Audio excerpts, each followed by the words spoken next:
Hello, welcome along to the home of champions, Karting Genk in Belgium. It's Sunday the 1st of October, and what's more important, it is Championship Sunday. Welcome to the Limburg region of Belgium at this 1,360-metre 12-turn clockwise circuit. The next year will celebrate its 40th anniversary, having been first opened in 1984. My name's Alex Goldschmidt, welcoming you along for what are going to be 8 action-packed races.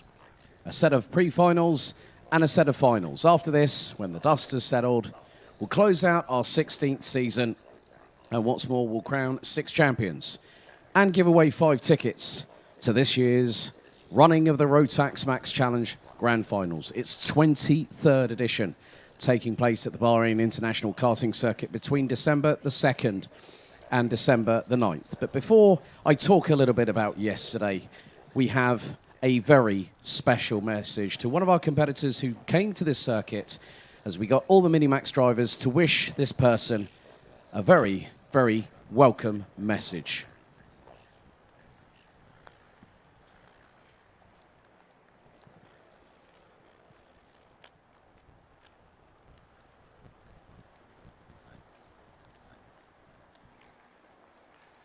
So the dummy grid is being cleared ahead of the Mini Max and Mini Rookie penultimate race of the season. A bit of talking there between Jack Freeman and Father Simon. Simon has also raced at his own right and has been on the tools, like a lot of dads in the younger classifications. We have 29 drivers out of the 31 that joined us earlier on this weekend.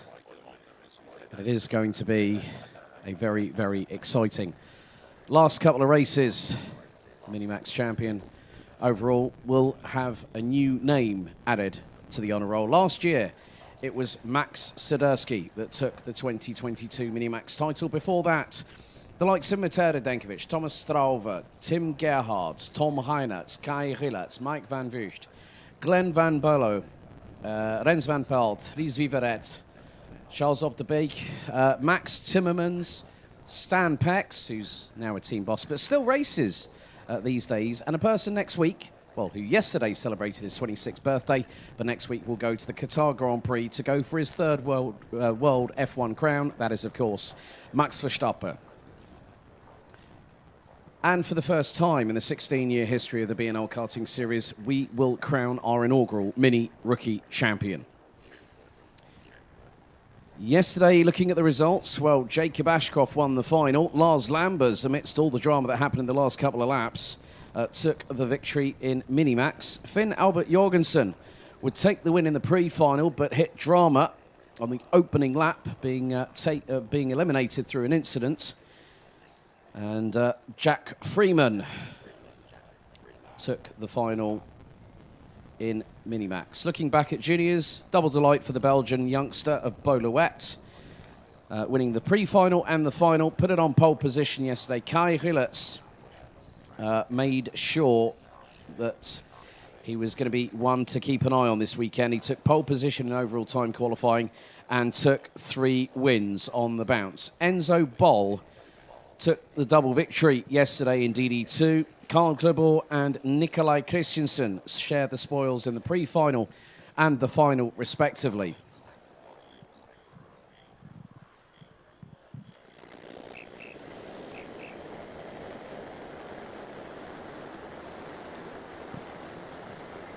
Here we go. Here's the starting grid for the penultimate Minimax and Mini Rookie race of the season. It's the pre-final on day 2. Here's your starting grid. Jacob Ashcroft and Alexander Van Meeuwen will be on the front row. Jack Freeman and Lars Lambers, row 2. Felipe Perez and Finn Albert Jorgensen ran out row 3. Row 4, Maxime Becker and Tom Reed. Bran van der Weken and Victor Reutz ran out the top 10. Rory Armstrong, Lieke van Berkel, Thomas Verheyen, Jeff Verbeek, Jent de Moonen, Jonathan Falkenberg, Vic van Kampenhout, Jacob Kubera, Ryan Rivers and Daniel Ferguson ran out the top 20. Tristan Shays, Pauline Van Preet, Maria Roberto, Samir Paul, Benedictas Masioka, Sega Fransens, Leon Helvos, Jensen Walker, rounding out the 29 that will start the race, as Kieran Stewart and Vitek Kubera, after yesterday not taking any further part in the competition, they round out the 29-strong grid. Good to hear that Kieran Stewart was very quickly attended to by the medical team and rushed to hospital. He has had surgery on his left leg, and Kieran very much was holding on to the brakes, and the incident was quite difficult to watch, even from my perspective. And good to hear people already in the chat on YouTube. Yannick Dillon, Maxim's mum, watching on the live stream, wishing her son the very best of luck. Monica Gonikarte wishing Ben all the very best of luck today, and also Tommy cheering on for his mate Kai Rilets, who'll be in action a little bit later on when Senior Rotax gets going at 12:50 local time. So if you are watching in Georgia, it's 2:50 in the afternoon, so you've already digested your lunch that you probably just had. I hope you're all watching over there and cheering on Mate Kobahidze, who'll be in action in the Junior Rotax pre-final coming up very shortly. So the red lights are ignited on the starting gantry ahead of 13 minutes, plus 1 lap for the penultimate race of the 2023 season. Peter Jeans, good morning, wherever you are. I think you might be in the UK, so thank you for joining us as well. 29 Mini-Max and Mini-Max rookie drivers are at a very slow pace. They're now about to cross the red line, which is the point of no return, out of turn number 11. A couple of drivers, including Rory Armstrong, Lieke van Berkel, who ran out row 6, weaving a little bit more from side to side. As you can see, the Sunday sunshine is in abundance. The drivers now make their way out of the final corner. Here we go. Revs rise. Are we ready? Lights are out first time. Good start by Alexander Van Meeuwen, who pulls alongside and gets past Jacob Ashcroft on the run into turn number 2. Lars Lambers holding station in third at the minute. 2-3 abreast coming out of turn 3 for the first time as the field surges its way into turn 5. Van Meeuwen, Ashcroft, Lambers, Finn Albert Jorgensen looks to be rounding out the top 4 as the drivers make their way down the Europalan. Change for the race lead into turn 7. Looks like Ashcroft might have got back through. Oh! Looks like Victor Reutz got someone over the back bumper. Going into the braking zone, but down into turn number 9, running in towards Cafe Corner.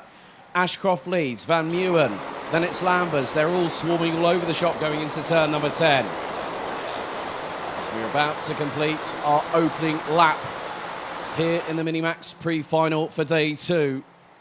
Ashcroft leads the way after lap 1. Lars Lambers looking for the move, and Ashcroft looking for the racing line. They both squeeze each other, and Lambers gets through for the race lead. Van Meeuwen looking to the outside into turn 3. That won't happen because Felipe Reyes straight up the inside like a scalded cat on a hot tin roof was the 107. Maxime Becker looking up the inside of Jack Freeman. And Freeman slots in behind the German. He's got Finn Albert Jorgensen closing in. And was there a change? I think there was. Finn Albert Jorgensen gets ahead of Jack Freeman. But Ashcroft now sends it up the inside of Lars Lambert through turn number 9. Felipe Reyes, Alexander Van Meeuwen, Maxime Becker. That's your top 5. Ashcroft defends going into turn 10. 11 minutes and 10 seconds still to go. A little bit of bumping between Lambers and Reyes, which pushes the 107 backwards into the clutches of Alexander Van Meeuwen, who looked to the outside into turn 12. That opened the door for Maxime Becker. We now complete lap number 2. Ashcroft still leads, but it's next to nothing. 6 100ths on this lap. It was 37 thousandths. Oh, Ashcroft went wide there, and that's allowed Felipe Reyes to skip past Lars Lambers through turn 3 and take the race lead. Maxime Becker looking up the inside of Lars Lambers. He gets through for third through turn 5. Oh, bit of bumping there between Becker and Ashcroft. And Ashcroft gets touched on the back bumper significantly to the point where he's run a little bit wide. Alexander Van Meeuwen has got the 165 of Finn Albert Jorgensen right on his case and right on the rear bumper.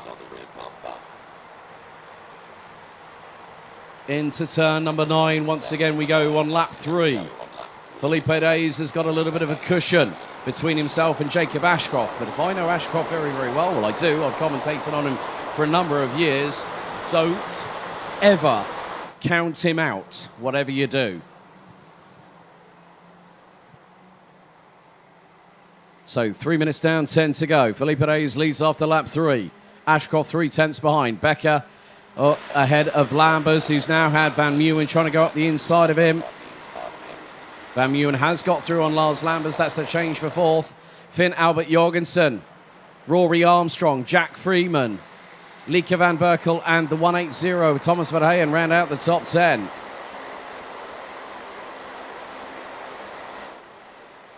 Maria Roberto is at the back of that train. She's currently running around 25th position as things stand. And Kieran Stewart, so glad to have you with us.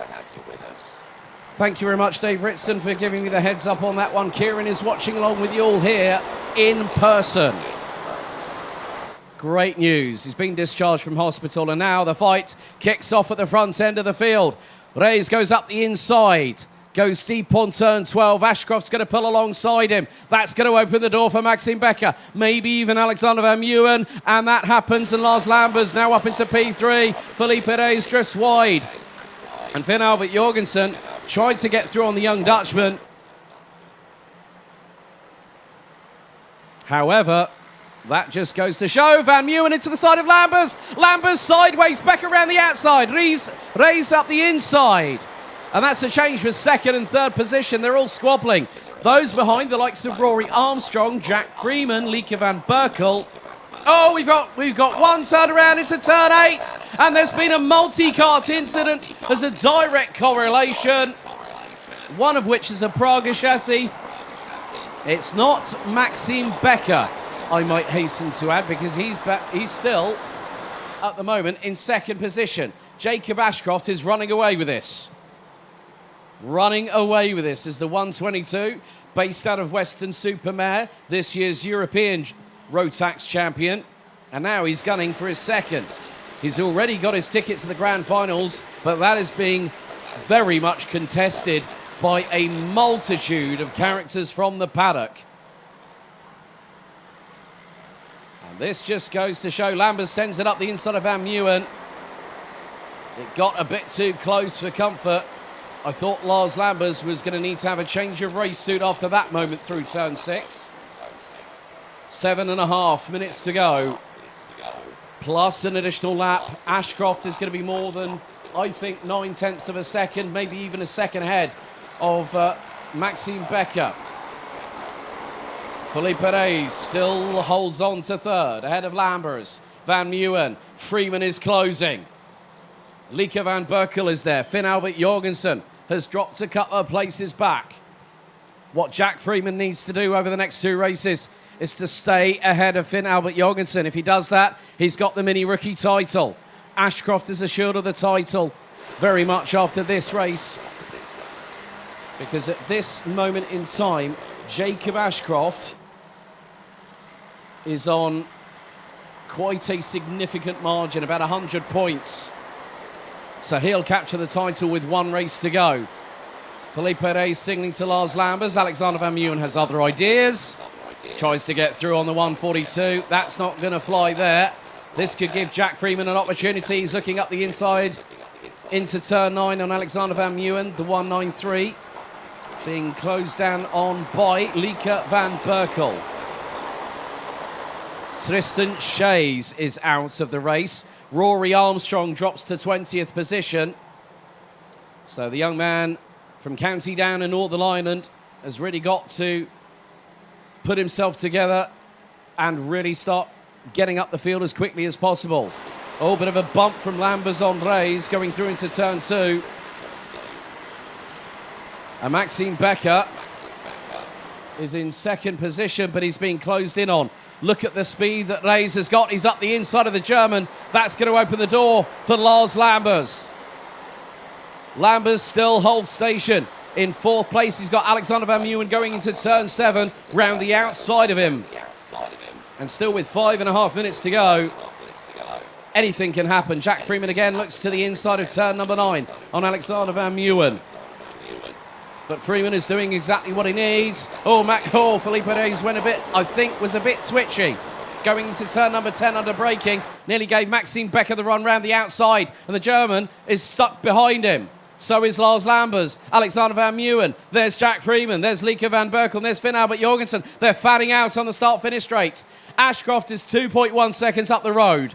No one's going to catch him. They're all squabbling over real estate. Lieke van Berkel has made up a position. Has got through. And now the Minimax rookie class leaders are line astern. Freeman has got Finn Albert Jorgensen right behind him. Oh, sideways from Becker. And that changed just there. Jack Freeman over the back bumper of Alexander Van Meeuwen. That's allowed Finn Albert Jorgensen and the 196 of Bran van der Weken to get through.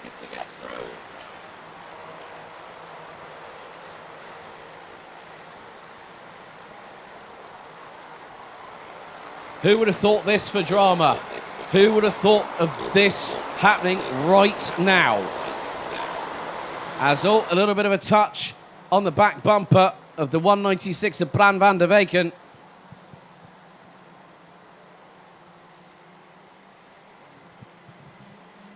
This just goes to show how hard these youngsters are charging. And Freeman gets through on van der Weken into turn 2.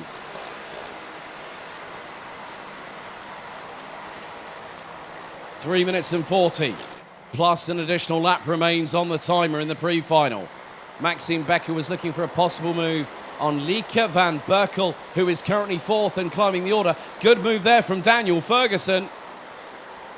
And that was on the 136 of Tom Reed for 13th position. Good to see the Ram Racing logos on the car. Ram Racing, that's a name I haven't heard of for quite a while, actually. I saw them when Johnny Molam, I think, drove for them in GT3s a little while ago. However, the battle for second is really heating up. Felipe Reyes still holding on to that second position, ahead of Lars Lambers, Lieke van Berkel, Germany's Maxime Becker, amongst others. You also got Jent Thiemunen really factoring into this as well. Jack Freeman has gone quicker than Finn Albert Jorgensen, trying to chase the 165 from Denmark down. And now there could be a change in the offing. Maxime Becker was looking up the inside of Lieke van Berkel through turn 5. Could not get through. But could this be the case? He does so through at turn number 7 off of the Europlan with 2 minutes and 20 seconds still remaining on the timer.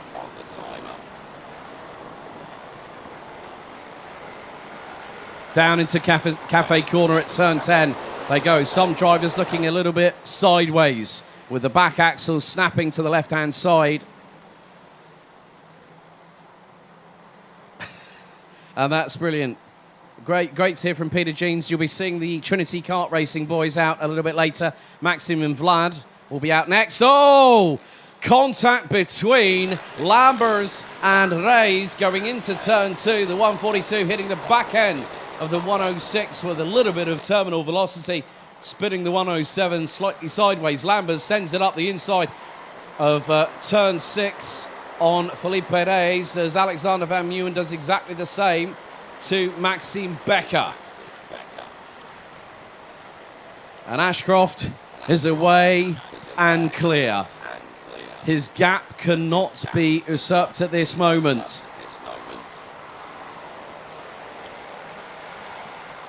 One and a quarter minutes still to go, plus an additional lap. Jacob Ashcroft coming round the 12th and final corner to complete lap number 12. 1 minute to go. The squabble continues from second backwards. Lambers still trying to go at Felipe Reyes, but Alexander Van Meeuwen looking up the inside of the 142 at turn 2. Looks for the cutback. That's brilliant from Van Meeuwen. Van Meeuwen through on Lambers, who runs wide. Becker through. Becker through now into 4th. Lambers sends it back up the inside of the German to retake 4th, going into turn 6 and onto the Europlan. Alexander Van Meeuwen is going to the outside of turn number 7. That's going to open the door for Lambers, but Van Meeuwen shuts the door. 20 seconds on the timer, plus an additional lap. This battle has really heated up. You can see on your screens at home there are 9 karts. Oh, moment there for Maxime Becker. Maxime Becker's got Lars Lambers around the outside of him, and he's got through at turn number 11. And now there's a change for second. Felipe Reyes through on Alexander Van Meeuwen, but Jacob Ashcroft is comfortably a bit ahead by 4.5 seconds. Jack Freeman battling away with the likes of Bran van der Weken and Jens Timonen, and has got Finn Albert Jorgensen in front of him. Alexander Van Meeuwen will not give up. He's not letting go. Felipe Reyes has got significant pressure from behind as they go into the Europolan for the final time. Oh, a moment there for Maxime Becker coming out of turn 6. Van Berkel up the inside. Finn Albert Jorgensen, has to do a bit of avoidance there. He saw Becker to his left-hand side. Did a bit of a gesticulation. Not too sure what the signage was meant to mean, but Maxime Becker pulled to the right. Finn Albert Jorgensen nearly had a tank slapper on the back straight away. But last year, Matej Radenkovic was the Max Swiderski was the Minimax champion. This year, it goes to Jacob Ashcroft, who wins the pre-final, and by my calculations, no one's going to touch him. He becomes your 2023 BNL Karting Series champion. Second, it's Felipe Reyes. Alexander Van Meeuwen takes third. Well, it's final lap. Sorry, my apologies there. I got a bit too excited, folks. But it is going to be the case that Ashcroft is so far away. That's the thing. Championship Sunday, I think, just takes it out of me on that point. But we are on the 15th and final lap. Lambers now on the inside of Van Meeuwen. And Lambers gets through. The final lap is very much almost at its completion. Jacob Ashcroft has 3 more turns to negotiate. He's about 5 seconds up the road now. Into turn 11 for the final time, and he comes out of it. But let's concentrate on the man of the moment.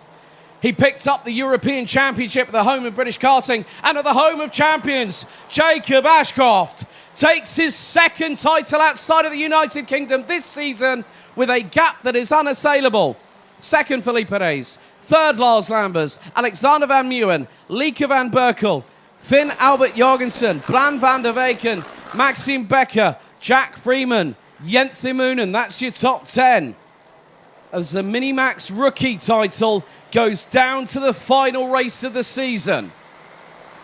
Vic van Kampenhout, Victor Reutz, Tom Reed, Ryan Rivers, Thomas Verheyen, Rory Armstrong, Jonathan Falkenberg, Samir Paul, Maria Roberto, Jakub Kubera, Jeff Verbeek, Pauline Van Preit, Benedicta Masiokas, Leon Herbo, Zega Fransen, Jensen Walker.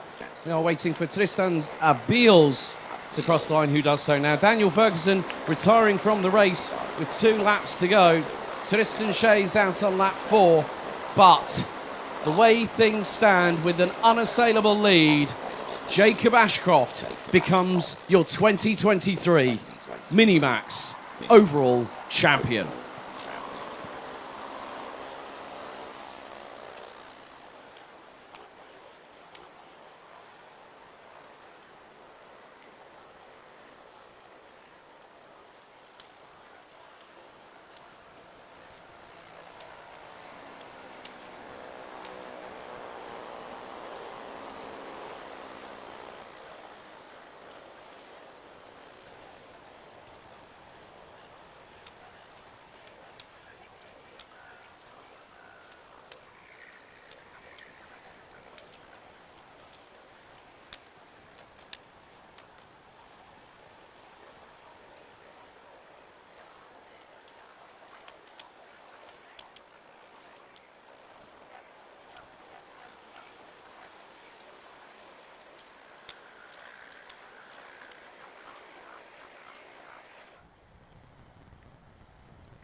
Now we get underway with our second pre-final on the last day of competition. It's the Junior Road Tax Day 2 pre-final. And here's your grid. Timo Jungling put it on pole position by 6/100ths earlier on today. He will start alongside on the front row, Casper Schormans from the Netherlands. Mateo Dankovic and Boluet ran out row number 2. Thomas Behrman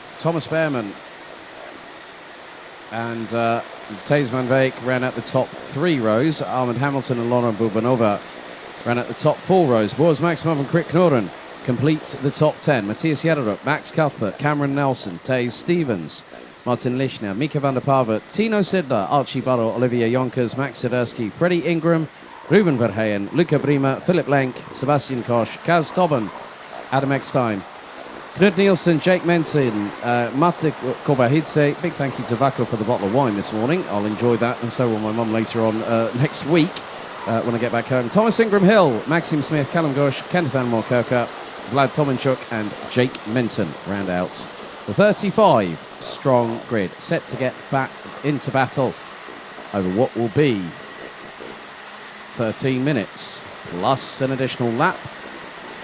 There have been a couple of front fairing penalties in the Minimax pre-final that has just been completed.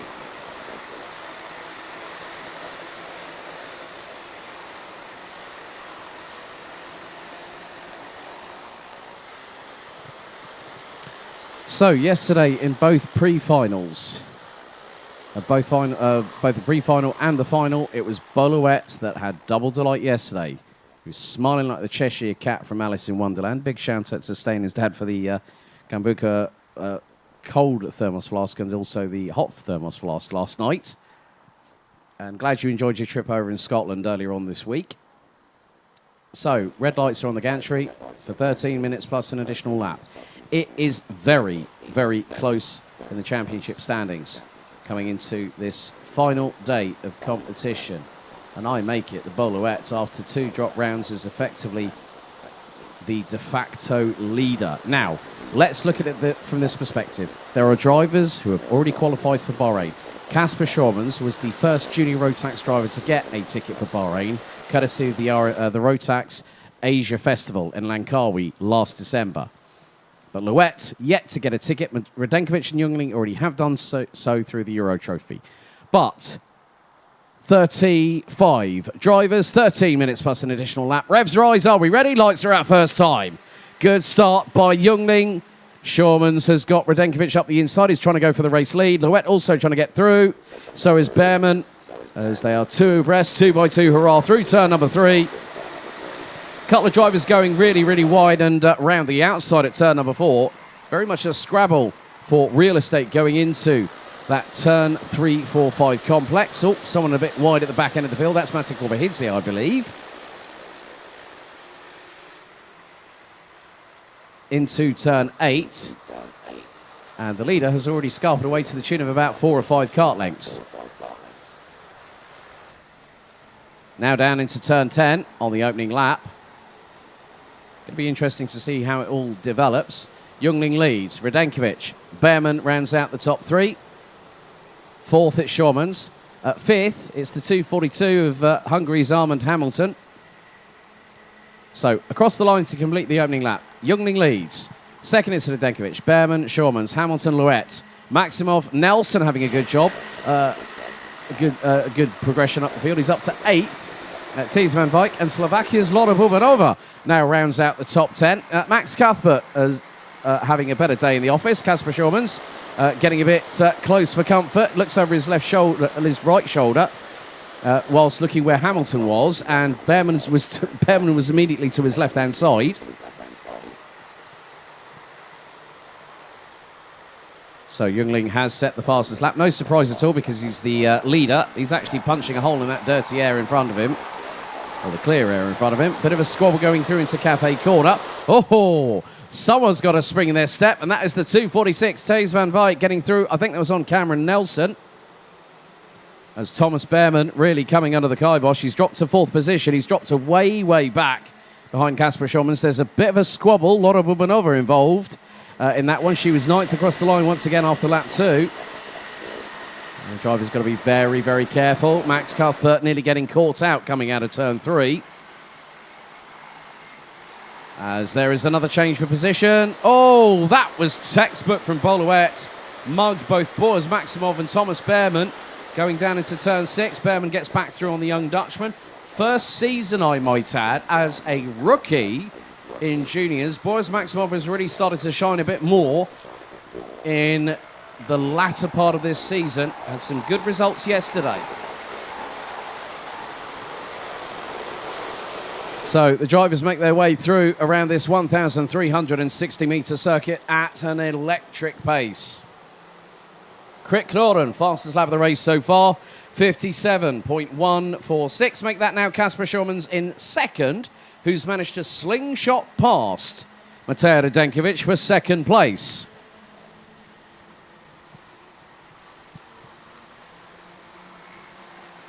Into turn 6, there's the move for the lead. Schurmans is through, but Jungling will not let it go. He won't hang back, he won't hold back thereof. And now the top 5 are very, very close together. And I see a certain Damsed Racing livery at the back of this train. Welcome to the party, Boluet, as he's behind Armin Hamilton, who's 4th. 3rd, it's Matej Radenkovic. 2nd, it is Timo Jungling, and leading the way, the young man from the Netherlands. And there's the move for 4th. Good job there. Well read by Boluet to get through on Armin Hamilton. This title will also go down to the wire. Oh, contact between Schurmans and Jungling. And Schurmans turned around. It was like the unstoppable force versus the immovable object. And Kasper Schurmans' title aspirations might have just ended there. He is slow coming out of turn 6 on the Europalan. He's trying to make sure, see if the card is all okay. But not exactly what Kasper Schurmans needed at that point. Jungling went for the move. Kasper Schurmans defended, and they both came together into turns 1 and 2. Now that's changed everything. Radenkovic has the race lead.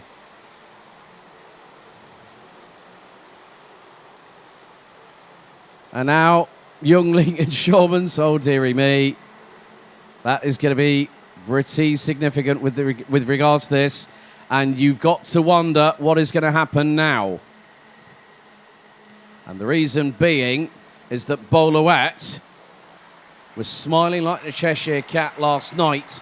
Today, he knows it's about doing exactly what he needs to do.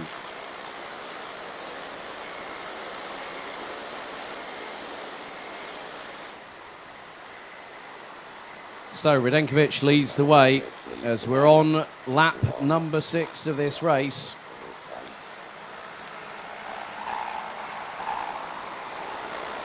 Boluet has got to do something. He has. He's got past Timo Jungling. That's now 3rd position. And effectively, the top, I'm looking at it from this perspective, based on current drop scores. Timo Jungling now in 4th place. That puts Boluet in the lead by 5 points at the moment. But Radenkovic has...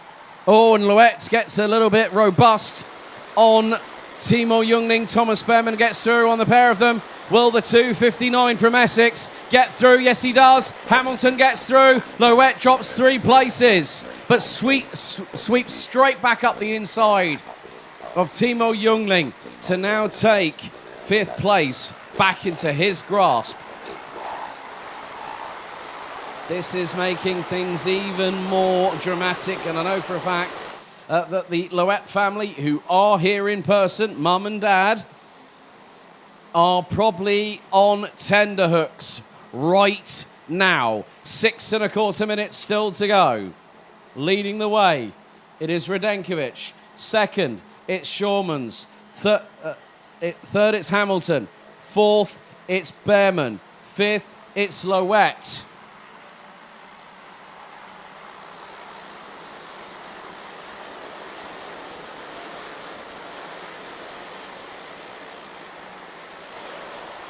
Silhouette now has a bit of an almighty mountain to climb. That just goes to show how quickly things can change. The unpredictability factor rearing its head once again.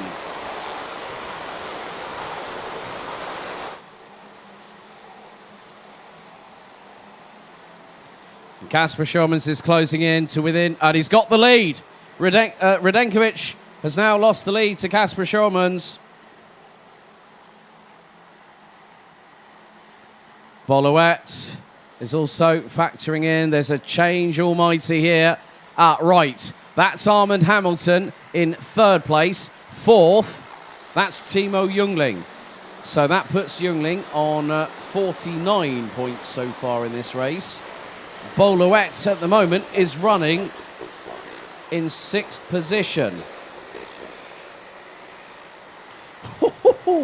All I'm going to say is this.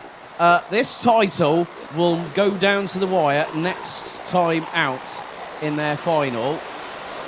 And that puts, at the moment, if Kasper Schürmanns wins the final, on basing it on 2 dropped scores this season, it puts him 1 point ahead of Bollouet for the title. But the thing is, it doesn't matter if Schürmanns takes the title. It doesn't matter if Radenkovic or Jungling takes the title. As long as Bollouet is the highest placed non-qualifier so far for the grand finals, he books his place on Team Belgium in Bahrain this year, considering that young man only started karting 3 years ago. And that was during the global pandemic. Went into juniors and stayed there ever since. Someone's just had a moment coming out of turn number 7 off of the Europaplan. Just trying to keep an eye on which driver that might be. And that is, that's Dave Stevens, who's currently, well, who was 9th after that, before that moment. Now let's see how things have changed. So Schürmanns still leads. Radenkovic right on his rear bumper. Jungling 3rd. Thomas Behrmann 4th. Bollouet has moved up into 5th. And that puts him and Schürmanns level on points with 1 race to go. If Louet makes up another position, the tables turn in his favour. But with 3 minutes to go, plus an additional lap, Thomas Behrmann is about 5.5 tenths of a second up the road. And the reason being, here we go, into turn 10, up the inside. Now, who was that? That was the 253 Cam Nelson getting through, probably on Thijs van Wijk. As we have got a black and white warning flag being shown to Thijs Stevens. Bollouet now, as I said, well, he's up into 5th position, but he's within 1.5 tenths of Timo Jungling. And he's got Thomas Behrmann right in front of him as well. If Louet can get past the pair of them in the next 2 minutes and 10 seconds, plus an additional lap, that'll give him 50 points. And that will put him 2 ahead of Schürmanns when you look into 15 races minus 2 deductions heading into the final race of the season. So there has been a change. Behrmann is still in 3rd, but who is in 4th? It's Bollouet. Louet has made the switch.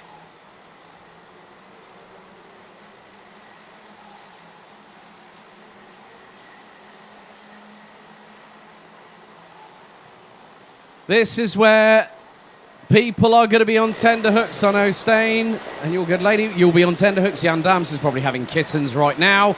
And here comes the 265. Right, Louet's now 3rd. Louet is now 3rd. Jungling up into 4th position. They've both got past Thomas Behrmann. And that gives... I am on absolute tender hooks right now. As much as I talk about the racing, even I have an emotional investment with the people that I've met over the years. since my first European gig, funnily enough, at this circuit. And just to think, 2018, at this time of year, I was asked by a certain Dave Ritson to come here, and then on Saturday night, I get announced as the official commentator. Right, change for third has just happened. Youngling slingshots past Louette into turn 2. But if it stays as it is, Bo Louette will have the slightest of provisional margins to contend with. He'll be 1 point ahead of Shawmans going into this afternoon's final. 10 seconds on the timer remaining, and our leaders have scampered away into the distance. Shawmans yet to win a title this season. Didn't have the best run of luck in the Euro Trophy this year. Radenkovic went and capped it off with a great win, a winning season as the European champion. He is now trying to close on in. They're coming out of the final corner. Last lap board is out. 2 tenths cover the top 2. Who's in third? Louette's back there. Louette's back there in third. Youngling's dropped to 5th behind Behrman. And Behrman now trying to keep... who is that behind them? Boris Maximov. Maximov is now up into 6th position. He's absolutely tried to reel them in front of him, and he's done exactly that at this point. So with the final lap underway, Kasper Schaumanns leads Matej Radenkovic through turn 9 for what will be the 15th and final time around this 1,360-metre circuit. It's not all set in stone, because the title will go down to the wire this afternoon in the final. But out of the final turn, Kasper Schaumanns wins the penultimate round of the season by a fraction. 0.163 ahead of Matej Radenkovic. Bo Louette, by my calculations, has a slight 2-point advantage provisionally going into the final race of the season. Timo Youngling, Thomas Behrman, Boris Maximov, Cameron Nelson, Crick Noren, Max Cuthbert, Taze van Wijk, Taze Stevens, Mika van der Pavert, Thomas Ingram Hill, Armand Hamilton, Tino Sidler, Max Sadurski, Ruben Verheyen, Knud Nielsen, Laura Bubenova, Matthias Jarup, Jake Menton. Then we have the likes of Ollie Yonkers. Oliver Yonkers, in other words, folks. That's the 212 from Dams Racing. I did ask him what he wanted me to call him by on his first name. He said, call me Ollie from now on. So it's stuck. Philip Lenk, Vlad Tominchuk. Then we've got Freddie Ingram, Luca Prima, Sebastian Koch, Adam Eckstein, Mate Kobehidze, Archie Buttle, Martin Lichner, Kenneth Van Markerker being the last of the 32 finishers. Jake Menton is showing up twice on the timing screens for those wondering. But Maxime Smith, Gaz Tobin and Callum Ghosh unfortunately retiring on laps 5, 4 and 3. But the title will be decided in the final later on today.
So we now get into the business end of the season for Senior Rotax. It's the top 36 pre-final. Here is your starting grid. Kai Rilets, after sweeping the board yesterday, will start on pole position. Sean Butcher, also in the hunt for the title this year for his third Senior Rotax title here in the BNL, will start on the outside of the front row. Jaden Teen and Kai Hunter ran out row 2. Dion Van Verven and Ethan Jeff Hall, row 3. Montego Marson and Vic Stevens, row 4. Tobias Billy Clausen and Kaz Boshouse ran out the top 10. Tommy van der Stroys, Luke Neeson, Paul Volkweven, Jules Roussel, Lawrence Herabos, Taze Dams, Sverre Ubben, Mario Sidler, Austin Lee and Benjamin Van Hees ran at the top 20.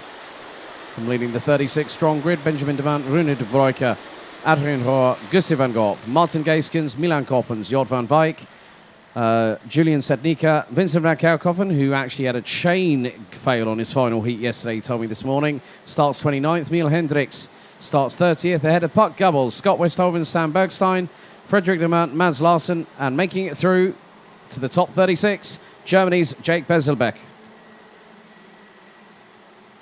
And, good to hear from Jakob Tveen.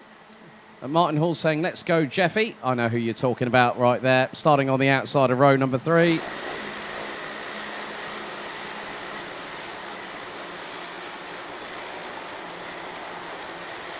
So, it is looking very, very close indeed between 3 drivers in particular. Kai Hunter, Sean Butcher and Ethan Jeff Hall for the BNL Karting Series Senior Rotax title. So, at the moment, out of the top 3, Sean Butcher has booked his place on Team UK. Who else will be joining him is the big question. So, the red lights are ignited on the starting gantry overlooking the start-finish straight, ahead of 13 minutes plus an additional lap of racing.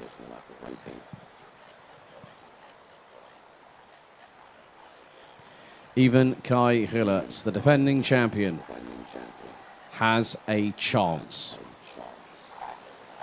A lot can happen in 13 minutes plus an additional lap.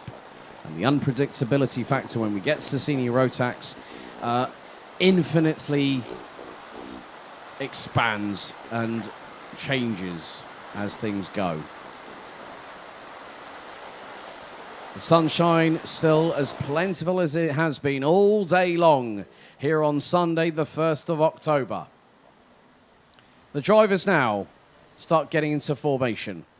A capacity grid of 36 out of the 40 drivers that ventured here earlier on this week to prepare for the final round of the season.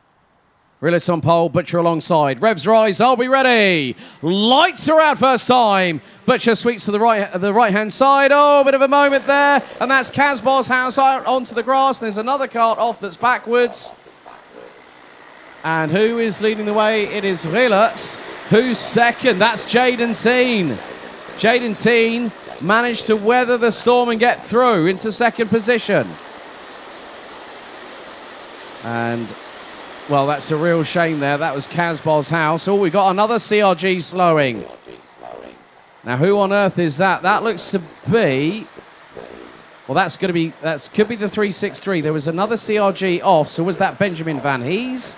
I'm going to wait until I see how the timing changes momentarily.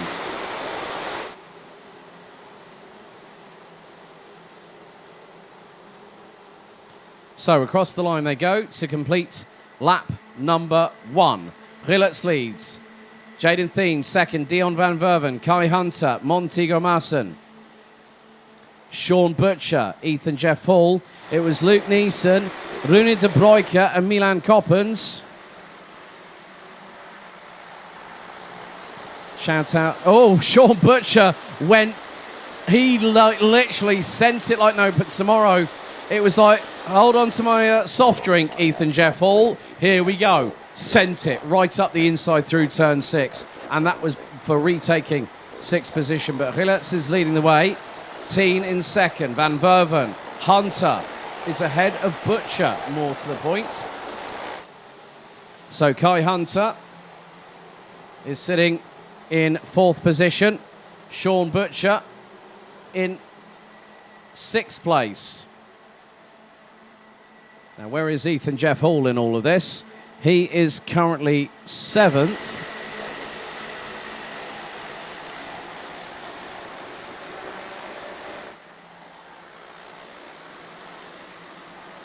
But Hillert's doing exactly what he wants to do to showcase at the end of the season that I definitely am a force to be reckoned with in this class. This is his his second year as a senior. And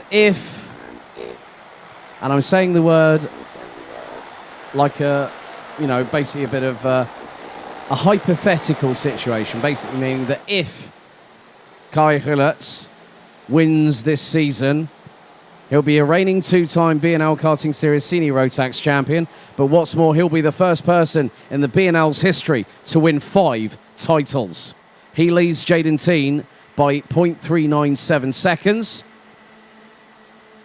Dion van Verven on that privateer CRG is doing an absolutely wicked job right now. He's currently sitting in 3rd place ahead of Kai Hunter. Now, if Kai Hunter gets through, it's going to be nip and tuck because it's about who's going to finish ahead of the other at the moment. Well, Sean Butcher, oh my goodness, has dropped to 8th.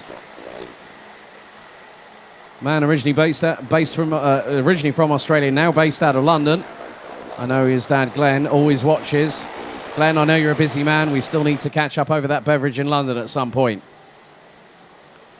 9 minutes and 26 seconds to go, and Hillertz is unflappable.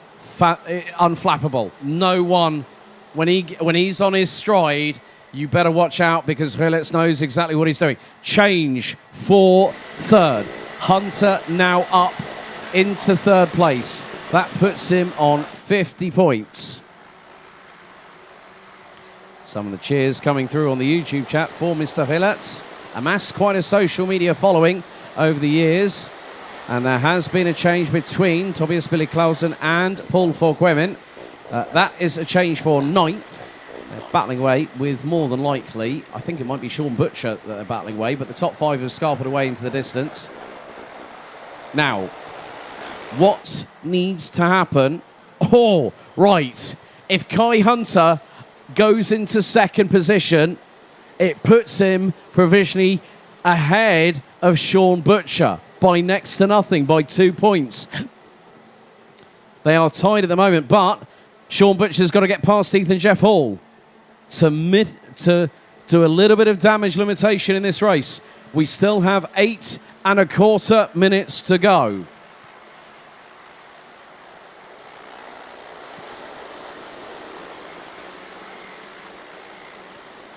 So down the European go the top 5 into turn 7. Rilletz's lead is now expanding. Now we have got a change for 2nd place. Kai Hunter now up into 2nd position. That's 52 points for him. Sean Butcher still in 8th and is about a 10th and a half or so behind Ethan Jeff Hall. Tommy van der Stroy's is Billy No Mates at the minute, a little bit further ahead. He's 2 seconds in front of Ethan Jeff Hall.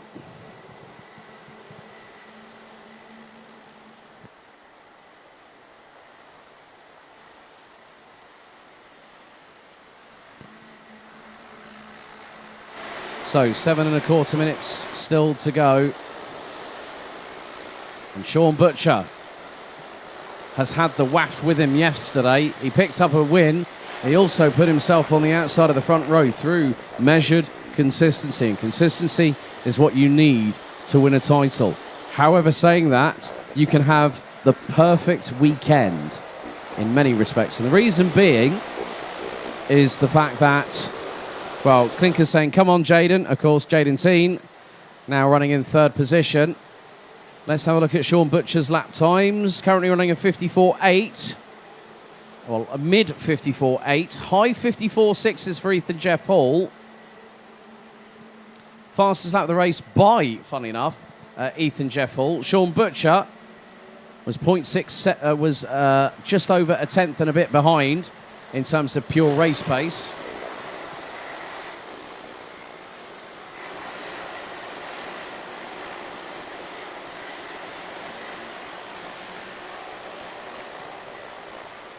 So now, what does the storybook hold in the next chapter?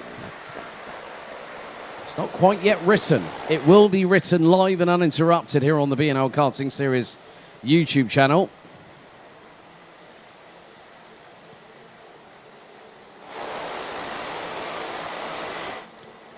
But Kai Hillert's doing exactly what he needs to do at this moment. This is what he does best when he's on, as I said, when he's on form, and especially when he's on home soil. He's won 4 titles, let's not forget in this. He's won 2 European titles as a junior. Great little send there. That was the 9.26 of Adrien Roy on Benjamin Van Hees through turn number 2. So the German gets through on the Dutchman. Nicely done there.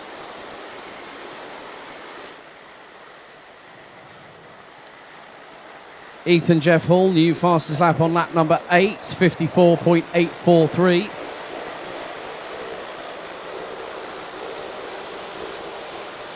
The breeze is picking up here at Karting Genk. As you can see, the Mojo, the Rotax and the BNL Karting Series flags on the start-finish straight, flapping about in the breeze. And now Dion van Verven trying to close on in, put the pressure on Jaden Thien for that 3rd place. But at the moment, the 3.80, whose best result in the Grand Finals was back at Bahrain 2 years ago, where he finished 2nd behind Thomas Stolchemanis. Kai Hillertz was in that, in the juniors at that point, finishing on the final step of the overall Grand Finals podium.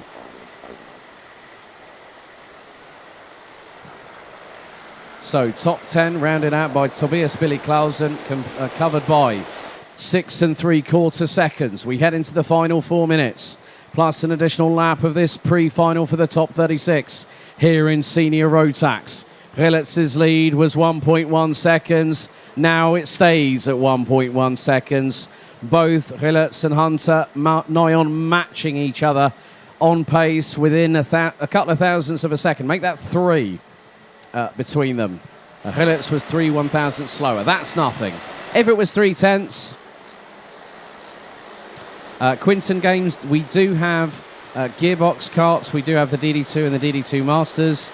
So we don't have the traditional shifter karts that you're probably referring to, where the DD2 and the DD2 Masters actually have 2-speed gearboxes, so they're not direct drive like the rest of the categories that we have.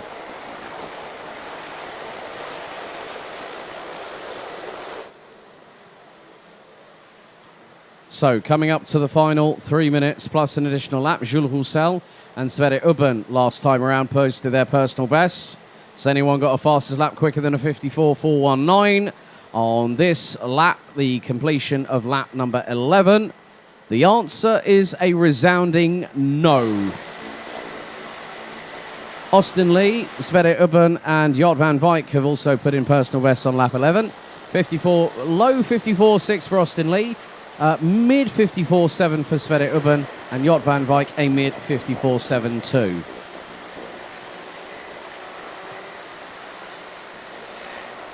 But that gap between Kai Hillertz and Kai Hunter has stabilised at 1.1 seconds. Hunter knows that he needs to outscore Butcher today, on this race and the next one to secure himself the title.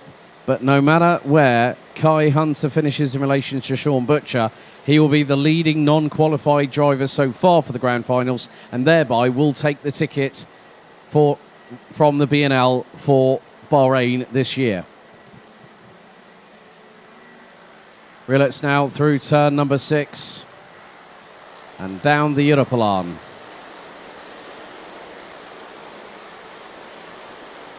We are now on lap number 12 and counting. Well, lap 13 and counting at this particular juncture. So Kai Hillertz just has a handful of laps to go, make that 3 in addition to this one. As he makes his way through turn 11 as I speak. And comes out of that corner like a rat up a drain pipe through into turn number 12.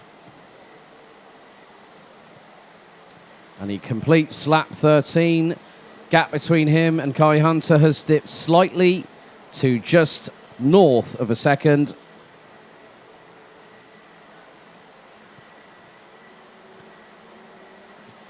But at this moment, Sean Butcher still running in 8th. There is the 374.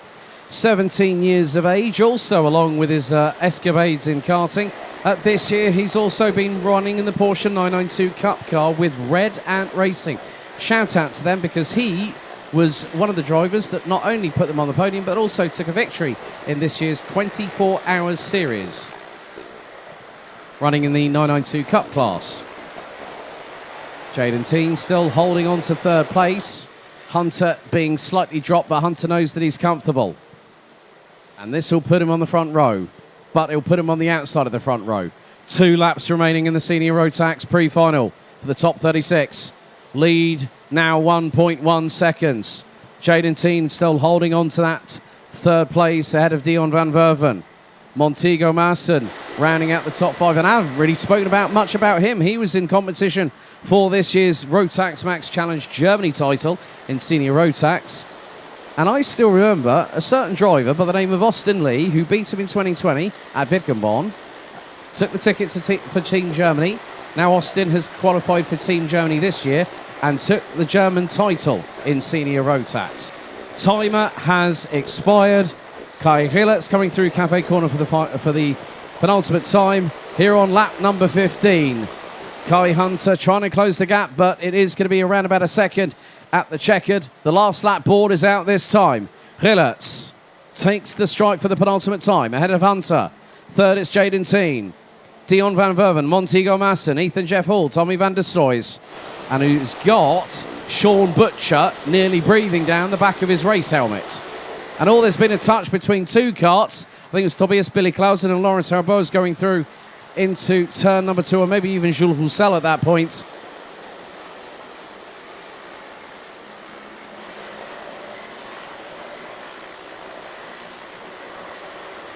So this is where things go down to the wire this afternoon, because the Senior Rotax top 36 final, their last race of the championship season, will take place a little bit later on this afternoon. Great to see the grandstand off of Cafe Corner bustling with activity. But out of the final corner, he continues his 100% race success this weekend. It's number 1. It's Kai Hillert's who takes the win. Kai Hunter fractionally ahead of Sean Butcher in the way things are. And Butcher 7/100ths behind Tommy van der Sloys. But Hillert's wins.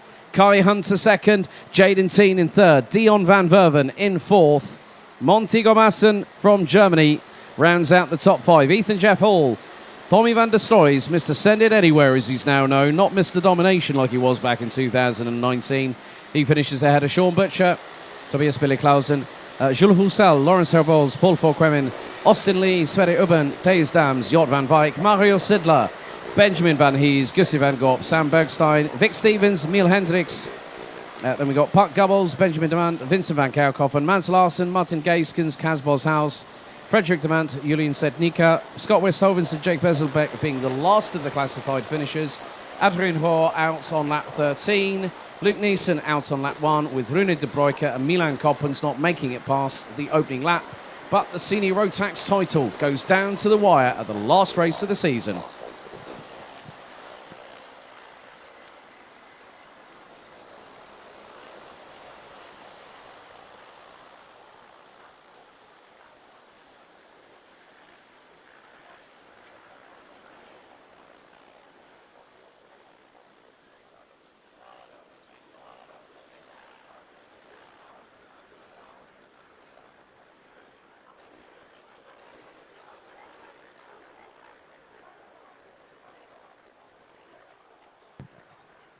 So I have been informed of the following, just to give a general attention to the stream and also to the paddock, that we have a 15-minute delay for the start of DD2 Masters. So there is a 15-minute delay that I have been informed of for DD2 Masters for the start of the race. So thank you very much for everyone joining us so far. We will continue with live coverage here on the BNL Karting Series. So we do have a 15-minute delay because of an issue that we need to resolve. So DD2 Masters will get underway. DD2 and DD2 Masters will be on track for 1:30 this p.m. this afternoon. Well, provisionally at the moment, Elmu, on YouTube, what's the championship standing now? Well, based on the results that have just transpired, I'm taking into account drop scores from what I've seen out on track. So for those wondering, we work on a point system where it's 55 points for a win, 52 for second, 50 for third, then 49, 48, 40, you get the gist.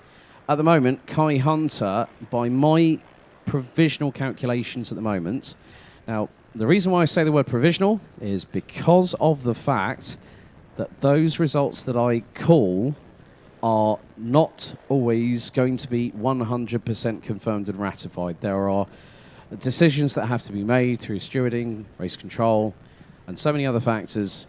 Scrutineering is also something else as well. So Hunter and Butcher are pretty much separated by a couple of points going into this afternoon's final. But there is a 15-minute delay for DD2 and DD2 Masters for their pre-final, so please bear with us. Thank you.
We now get underway with our penultimate pre-final of the 2023 BNL Karting Series season. It's DD2 and DD2 Masters, Day 2 pre-final. Let's take a look at your starting grid.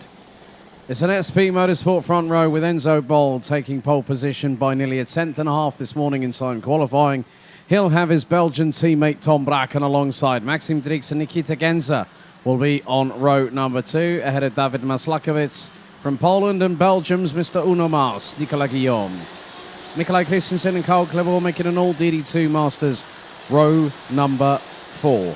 Completing the top 10 is the 4.51 of France's Jules Cousin and the 4.37 of Denmark's Carl Gustav Borgard. Jan Eckstein and Eder Schreiber make it an all German row 6. Dmitry Ostrovsky and Kian de Brandt, row 7. Jori Klebor and Dominic Hummels, row 8. And completing the 20-strong grid, the 5.67 of Germany's Andreas Neumann. And from the Czech Republic in 18th and 19th position, the 5.29 of Kamil Kubera and the 4.98 of Lukas Dolezal. Rounding out the 20-strong grid, it's Jan Frost in the 4.31 representing Poland.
Right, we have had a little bit of a development going into turn 9. Nikita Genza has just broken down, so we'll have 19 competitors going into the start phase for the penultimate race of the season.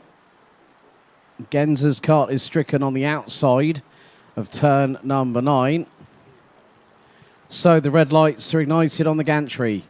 Bol on pole. Bracken alongside on the front row. Revs rise, are we ready? Lights are out first time, good start by the inside line. Courtesy of Drix, who gets through on Bracken into P2 as they hurtle into turn number 2 for the opening time. Nicolas Guillaume was trying to get through for third place off of Tom Bracken, but not able to do it, but someone's gone off. Someone's big time gone off, was spinning around and sideways out of turn number 4. Yellow flags at Marshall post 2. Marshall running to the scene of the driver right now towards the inside part of the apex at turn number 5. So Nikita Genza out, has got the kart off of the circuit.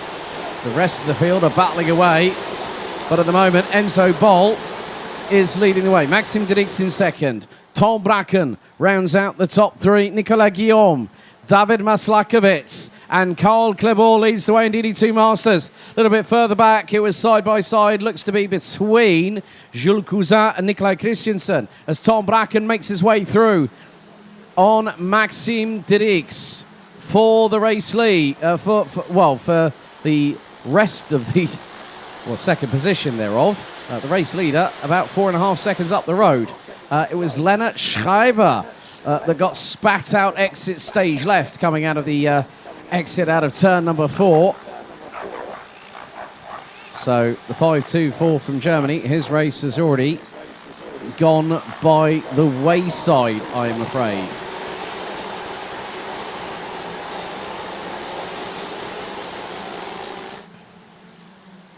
And Dominic Hummels at the moment currently sitting. Well, the way things stand, Karl Klebor has a lead, and it's a big one. It's 38 points. If it goes 56 or above, well, it won't go above 56 points at this moment, I would gather, because there's only now 6 drivers in DD2 Masters.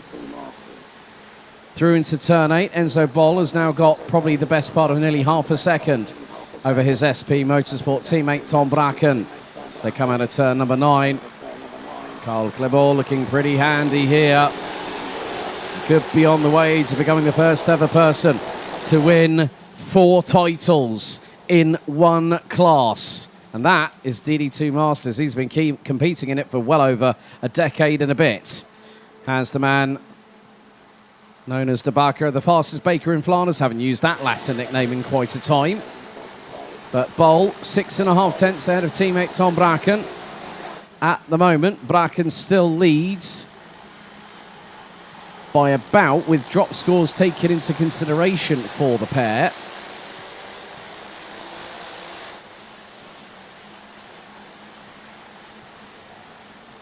It's actually a little bit closer than I might think.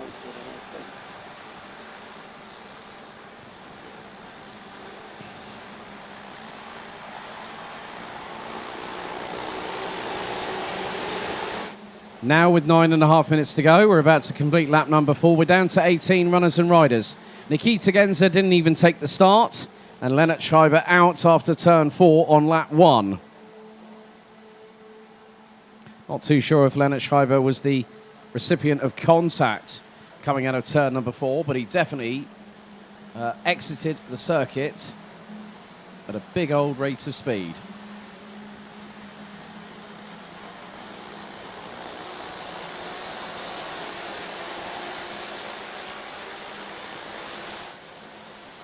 So leaders at the moment in DD2 Masters, it is Karl Klebor who is leading the way in 6th position, about 4 tenths behind David Maslakovic.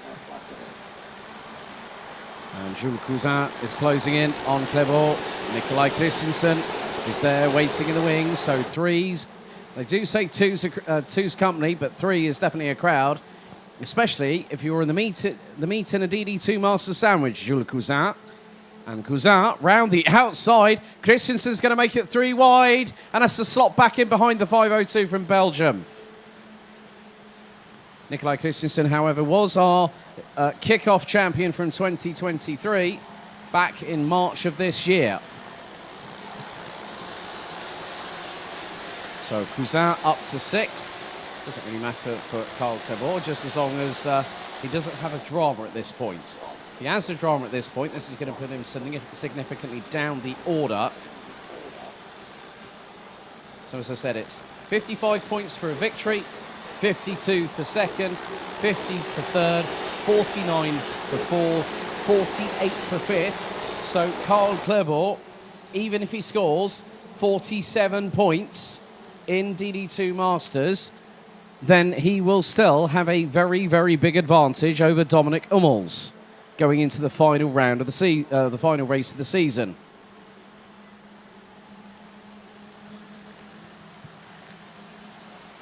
But Enzo Boll looking to do a pretty good job. I mean, Tom Bracken took the clean sweep back at Ostikor in mid-August, the 12th and 13th of August this year.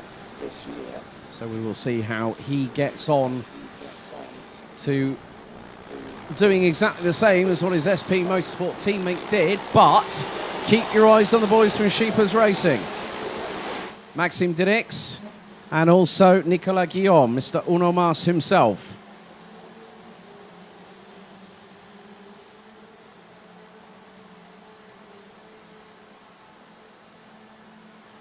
So we are coming down to what will be the fact of 2 championships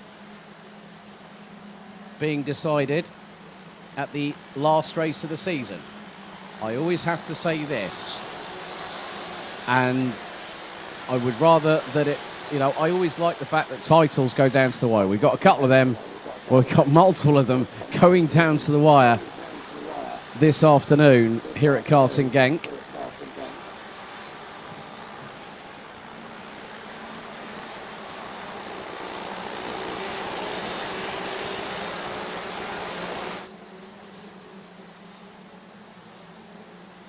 But Enzo Bol has put in the fastest lap of the race. A 54.497. Make that now a new fastest lap, 54.432. He expands the gap between himself and Tom Bracken.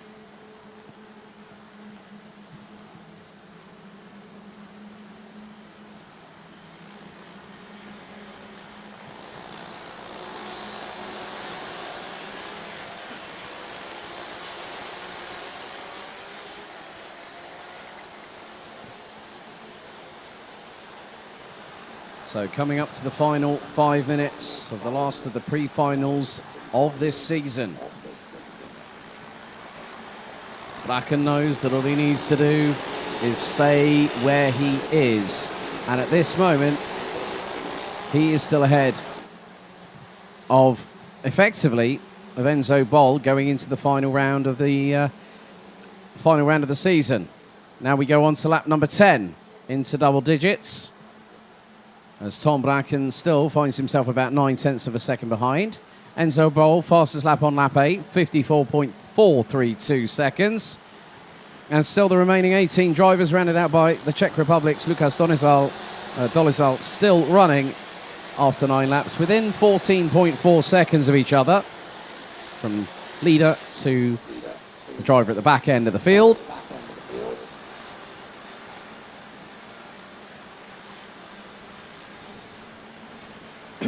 So, with just over 4 minutes to go, improvements from Karl Klebor, Nikolai Christensen.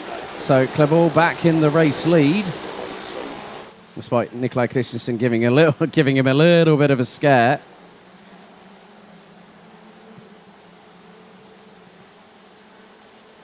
And another new fastest lap by our race leader, who expands his gap over his teammate to nearly a second. Enzo Bol, 54.384. They've gone with a different type of axle for this weekend, and pretty much has been the little tweak that Enzo Bol needed. But it's going to be very, very close indeed towards the tail end of the season.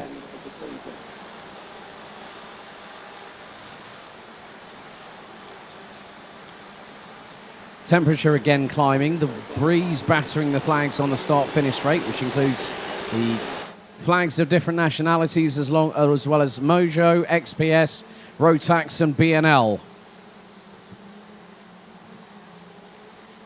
Lap 11 in the books. Another quick lap from Enzo Bol. Low 54.4s. Didix and Guillaume running in the 54.5s. The low 54.5s. David Maslakovic improves on lap time, so does Jules Cousin, so does Karl Klebor, so does Nikolai Christensen. And the two DD2 Masters drivers at the sharp end in 7th and 8th respectively are separated by less than 2/10. There was an overtake attempted into turn number 7 off of the Europolan, and that has said to me Nikolai Christensen gets past Karl Klebor for the DD2 Masters class lead.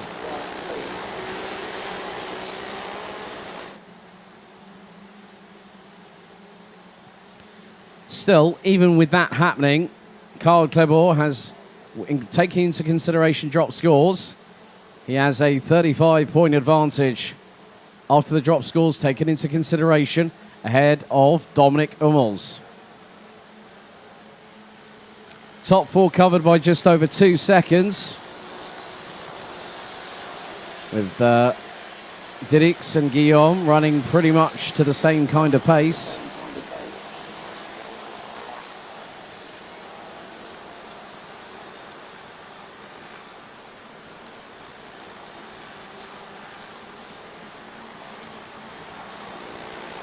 More improvements this time from Carl Gustav Borgard, who's all the way down in 13th overall.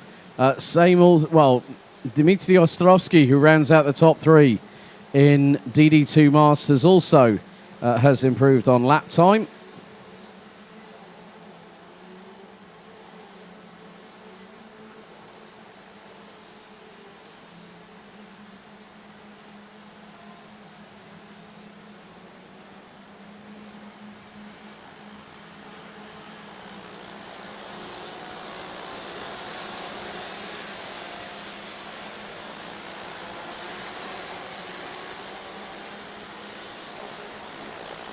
But with 39 seconds on the clock to go after this, we will have one more additional lap.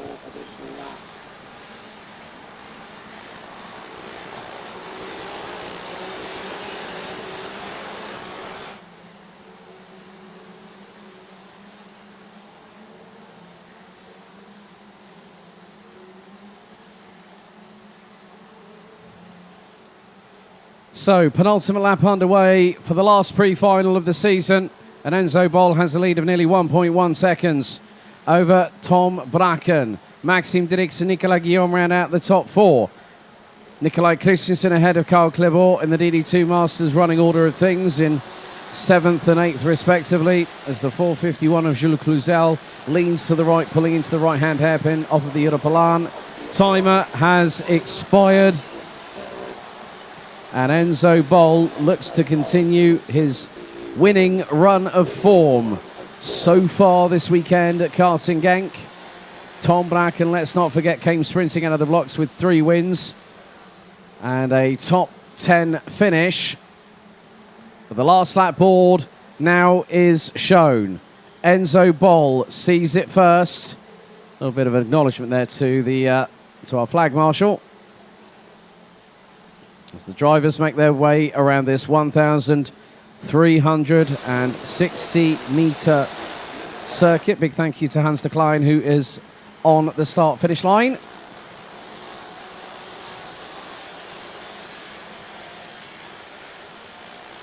Through off of the Europlan for the final time, through turn number 8.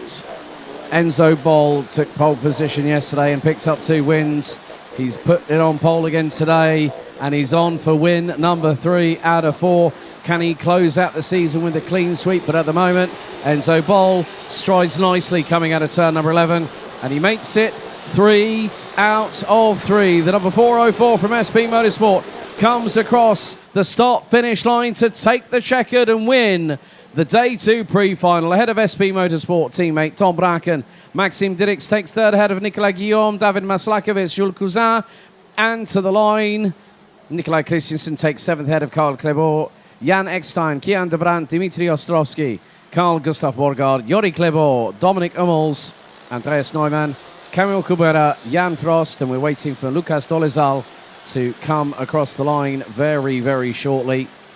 He has done so. Lennart Schreiber and Nikita Genzer unfortunately out.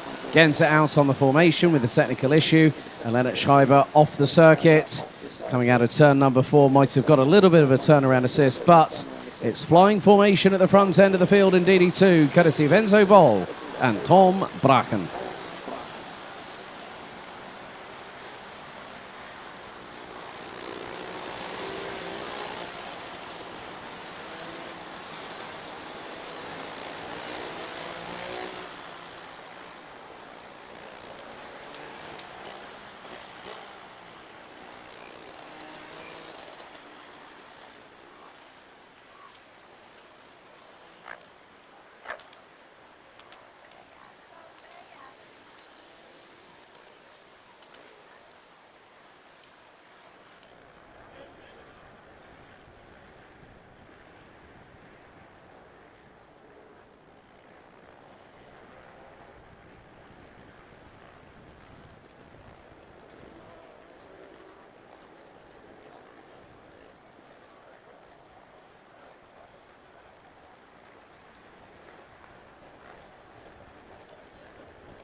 4 races to go in the 2023 BNL Karting Series season, and here is your starting grid for the Minimax and the Minimax Rookie Final on day 2. Here's your starting grid. Jacob Ashcroft pretty much has got no opposition to battle him for the championship, so he will effectively take the title this season. Felipe Reyes will line up alongside him on the front row.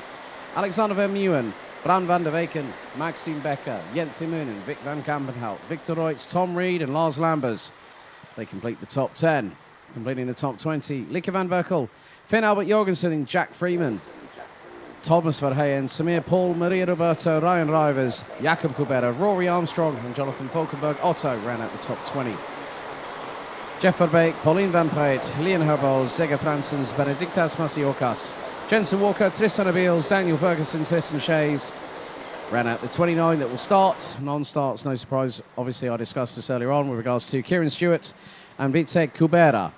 Now, the 2 battles that I'm really looking at the moment, okay, Jacob Ashcroft pretty much has wrapped up the title. He's got a one, if things were to stay as they are, 102 points advantage, so no one can touch him. He will take the title. But it's the battle in Minimax for the Grand Finals ticket. The reason why, Ashcroft has already got one. Armstrong is close, Lambers is close, and so is Verheyen. There are 21, well actually there's more than that. There are 28 points separating those 3, with Lambers leading, Armstrong second, Verheyen in third. Between Jack Freeman and Finn Albert Jorgensen, having done the calculations based on their drop scores, it really has come down to a significant margin, which effectively, taking into consideration, Jack Freeman has 88 points in terms of drop scores. And he has an 18-point advantage. Right. Let's close out the Minimax Rookie season on high. 13 minutes on the timer. And someone has already pulled into the pit lane. So I'm going to keep my eyes on that very, very shortly. So there is one driver that has opted not to take part. Finn Albert Jorgensen and Jack Freeman are on track. Ashcroft on pole, Felipe Reyes alongside. Lights are out first time. And a plume of smoke from the Rotax Max Evo engines exit out of the rear exhaust pipes as they go through the tram lines into turn number 1. Oh, one of the Sodi carts has gone a little bit wide. That'll be Jakob Kubera, and there has been a multi-cart incident off of turn number 3. As I've just noticed, that is the 105 of Tristan Abeels, who's actually, we've got yellow flags at Marshall Post 1, so one cart is not going any further.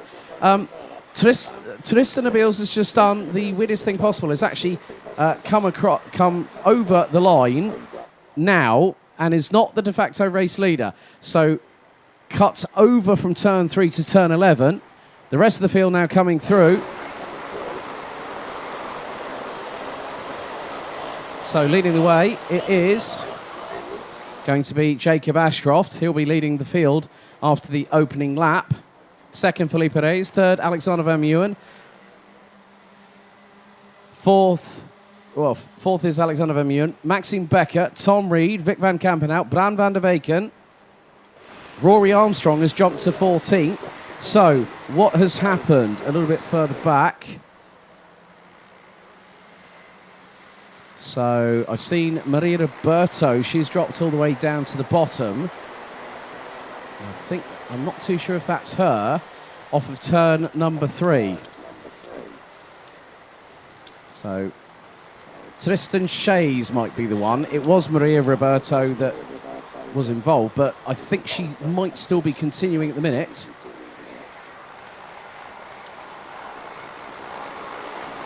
So drivers making their way through out of turn number 11.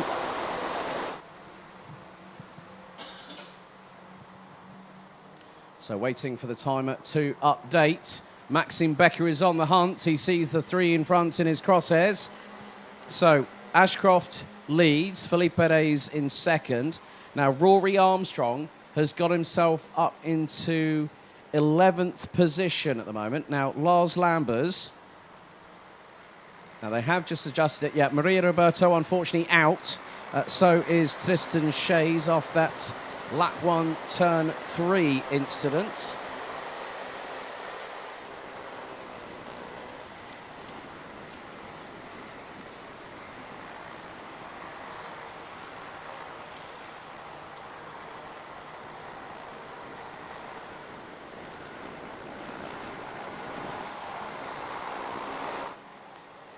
So as things stand, Jack Freeman is currently sitting in 12th. Finn Albert Jorgensen has dropped. So if Jack Freeman stays exactly where he is the Minimax Rookie Champion. But the more, now I look at it, oh, here we go, Felipe Reyes getting his elbows out. Up the inside of Jacob Ashcroft, gets through for the race lead. Alexander Van Meeuwen now sweeps to the outside through into turn number 3. Linus there between the top 3. Now, Felipe Perez, coming into this round of the season, was not even in the top 10. Oh, he's gone wide out of turn 6. Ashcroft pounces. Then a little bit of sidewall rubbing between Felipe Perez and Alexander Van Meeuwen. And there is a launch from absolutely nowhere. It's like he sent it from the Netherlands to get here to Limburg. Did Lars Lambers, through on Maxime Becker. That's 4th place.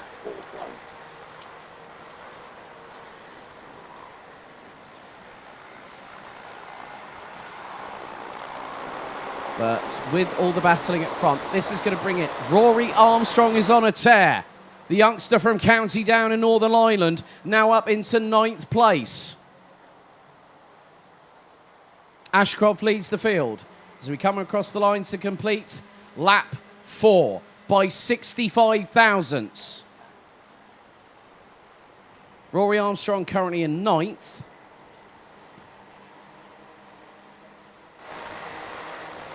That will net him 43 points. So now, Rory Armstrong has got to go full bore. He's got to push. He's actually ahead of Lieke van Berkel. Look at the train, and Armstrong is towards the back of it. So this is perfect for Rory Armstrong at the moment. Looking at where is Lars Lambers? Lars Lambers at the moment currently P3, so that's 50 points for him. Armstrong's got to really push it. His dad Andrew on the spanners, his mum and his brother Ryan are also here in support of the young man who picked up the Irish GP plate at Nuts Corner at the Ulster Grand Prix this year.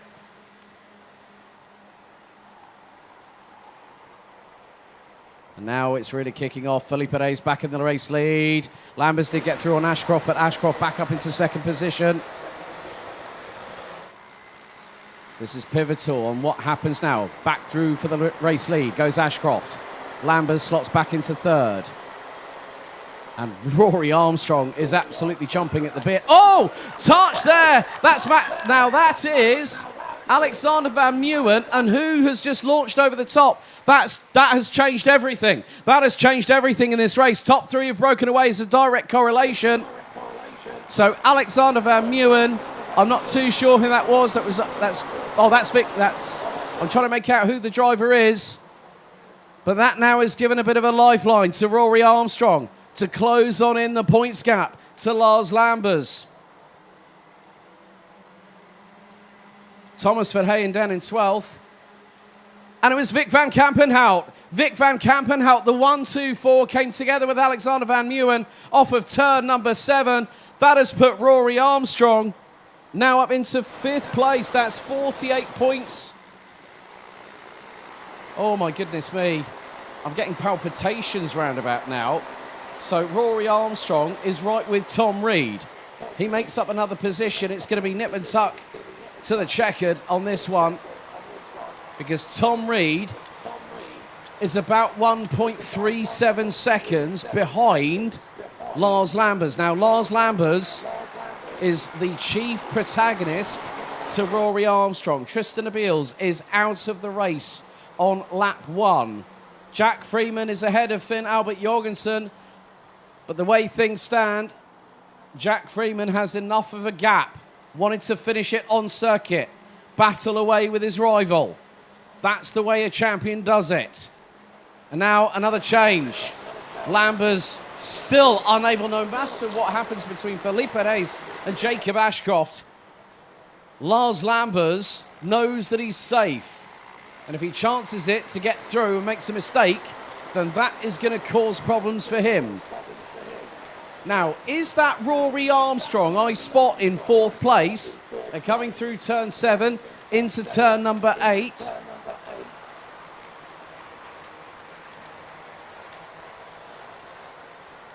And as they come down into turn 10, that is Rory Armstrong. Armstrong up another place. Armstrong now up into 4th. That's 49 points. Oh, it's close. Now, Rory, go get them. You've got 5 minutes. You've got 5 minutes plus an additional lap. The trio at the front are squabbling, but the pace they are showing, well, Armstrong just took lumps out of them on lap time. Because they're fighting, Armstrong now has a bona fide chance to pass Lars Lambers on track. That is crucial. That is absolutely crucial for the young man from Northern Ireland. And that gap was 8 tenths, just over 8 tenths. It's not even 3. Armstrong has fought all the way through to now. Felipe Reyes and Jacob Ashcroft, they touch wheels sideways from Ashcroft.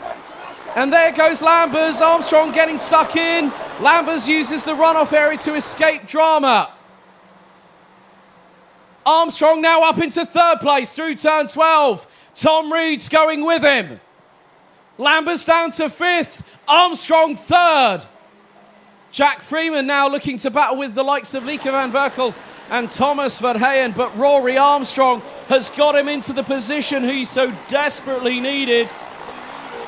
And oh, off, big time off. Someone went 180 backwards out of turn 4 and managed to get that kart stopped and is waiting for everyone to go past.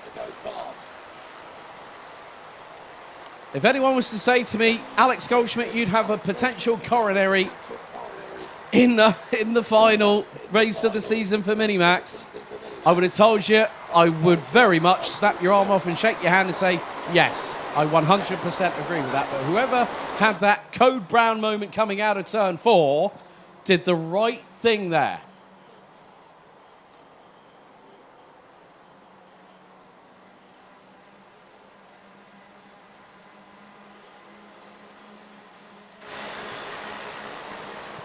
So at the moment, Jacob Ashcroft looking to close out the season in the BNL Karting Series. He's picked up a clean sweep, both at the opening round at Genk and at Ostrikor last time out.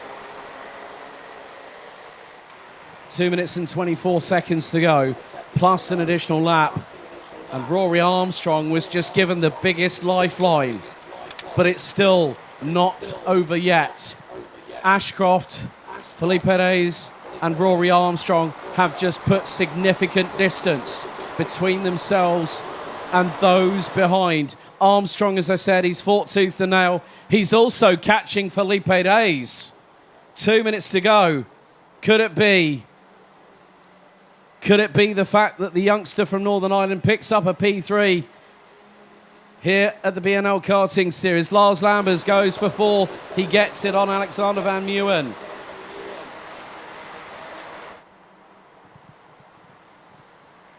At this point, Jacob Ashcroft will end up with 770 points this season. And looking at his drop scores, I got that, well done to his dad, Barry Ashcroft. Barry, you get a shout out for this, because I noticed it a little bit last night when I was calculating everything. But Jacob Ashcroft, when you take away his 2 deductions, that's the first person I know of that has done a clean sweep of 14 victories, all 14 best scores, all maximums. That's unheard of. But we come down to the final minute. So now, Ashcroft first, second Felipe Reyes, third Rory Armstrong, fourth it's Lars Lambers, who puts in a stonker of a lap, a 59.521, but the 1:42 from Belgium will need to overtake Rory Armstrong to pip him to second in the championship and thereby secure a ticket to the grand finals. It has come down to the wire. Jack Freeman at the moment is looking very, very pretty indeed. The young man, the 193, still remember when he joined us a couple of years ago with Sodi Vitesse, and look where he is now. A completely different character. Now 9 years of age, has a mouth on him. I know his mum's going to be laughing, along with Bethany, his older sister, who's also here. But the timer is now fast expiring. Now the clock strikes 0. Final lap this time underway. Jacob Ashcroft away, 1 lap away from a perfect score. Second is Felipe Reyes. Rory Armstrong, you have to hold on for a little bit longer, but he isn't. And the thing is, oh dearie me, I'm getting palpitations. Lars Lambers in the meantime actually passed Rory Armstrong for third place. Jack Freeman battling away with Thomas Verheyen. He's got the likes of Maxime Becker and Tom Reed not too far behind.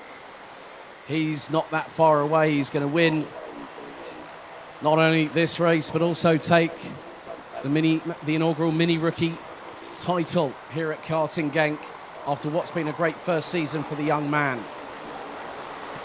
But the checkered flag will wave this time. 16 races ago, this man started a trek and he's done the perfect score of the season. Jacob Ashcroft, it's the perfect year for the 122 from Western Supermare. Second is Felipe Reyes. Third, it's Lars Lambers. Fourth, it's Rory Armstrong. Thomas Verheyen in fifth. But look who's celebrating. Jack Freeman becomes the inaugural BNL Karting Series Minimax Rookie Champion.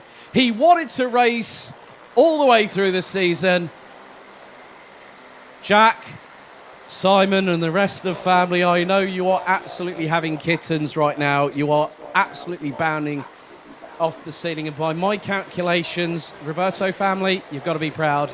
Even with what happened to Maria on the opening lap, she provisionally, by my calculations, picks up, I think, third in the championship, but we will confirm that in due course. But let's have a look at the results. Jacob Ashcroft gets the perfect score. 14 maximum scores this season with a total of 770 points. Ahead of Felipe Reyes. Lars Lambers and Rory Armstrong, it's nip and tuck, but I think Lambers might have just gotten second in the championship standings. But we'll wait for official ratification on that. Thomas Verheyen in fifth. Jack Freeman, your inaugural Minimax Rookie Champion in 2023, takes 6 ahead of Tom Reed. Maxime Becker. You know what, commiserations, but well done to quite a few other drivers as well. Jonathan Valkenburg, Otto, Lieke van Berkel rounds out the top 10. Victor Reitz, Jakob Kubera, Samir Paul having a great run in 13th. Jeff Verbeek, Pauline van Pret, Finn Albert Jorgensen. You know what, that young Dane is going to be a force to be reckoned with very, very soon in the next couple of years. Finishes in 16th. Bran van der Weken, Daniel Ferguson, Jens de Moonen, Benedictas Masioka, Sega Fransens, Vic van Kampenhout, Leon Herbols, Alexander van Meeuwen, Jensen Walker, Ryan Rivers, Tristan Abeels, Maria Roberto and Tristan Shays. Those were the runners and riders. Abeels out on lap 1, lap 2, Roberto out on lap 1, along with Tristan Shays with Kieran Stewart. So glad to have you with us here, Kieran. And Vitek Kubera, I also know, is in the paddock. But that concludes the Minimax last race of the season.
Right then, let's take you through our running order for the Junior Road Tax Final.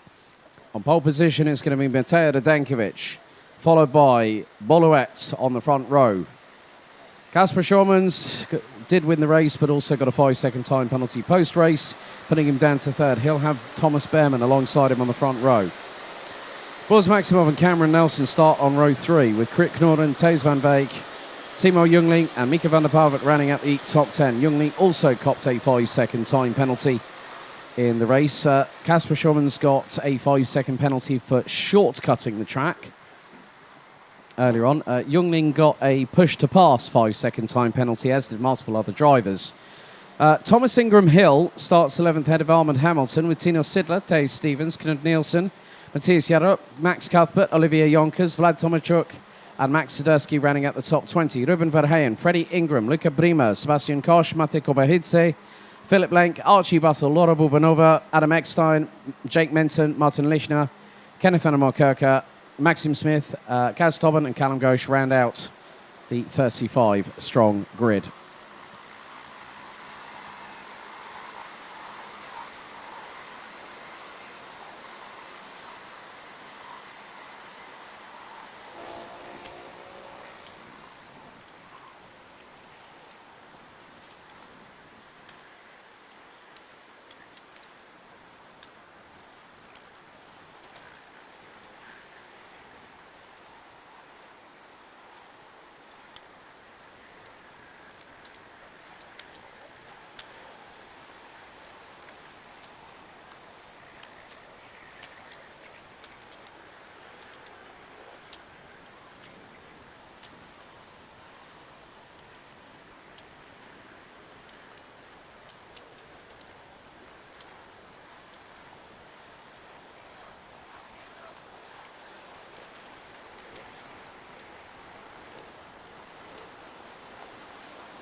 At the moment, there's not much in it. Coming into this penultimate race of the season, it's about 3 points between the top two battling for the title. You make that 15. But revs rise. Are we ready? Lights are out for the final time for Junior Road Tax this season. Leading the way into turn number 1 is Mateo Dankovic, this year's European Junior champion. Boluet holding on to third at the moment. So at the minute, it's going to be nip and tuck. The reason being is that places will change as the race progresses. The field makes its way. Someone's gone into the tyre barriers. That's the 2-2-1 that's just gone off. KR Sports Archie Buttle. There was someone actually off at the same point as well. Archie Buttle gets the cart out from underneath the barriers and manages to get back in. Restarts, off he goes. But at the minute, well, it's heating up at the front, isn't it, folks?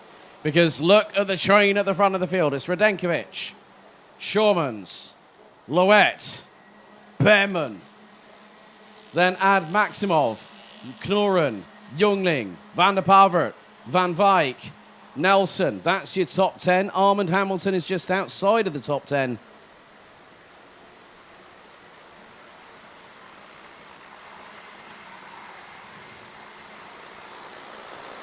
So this is where the numbers game comes into play, and that's why I've got a spreadsheet specifically created for this.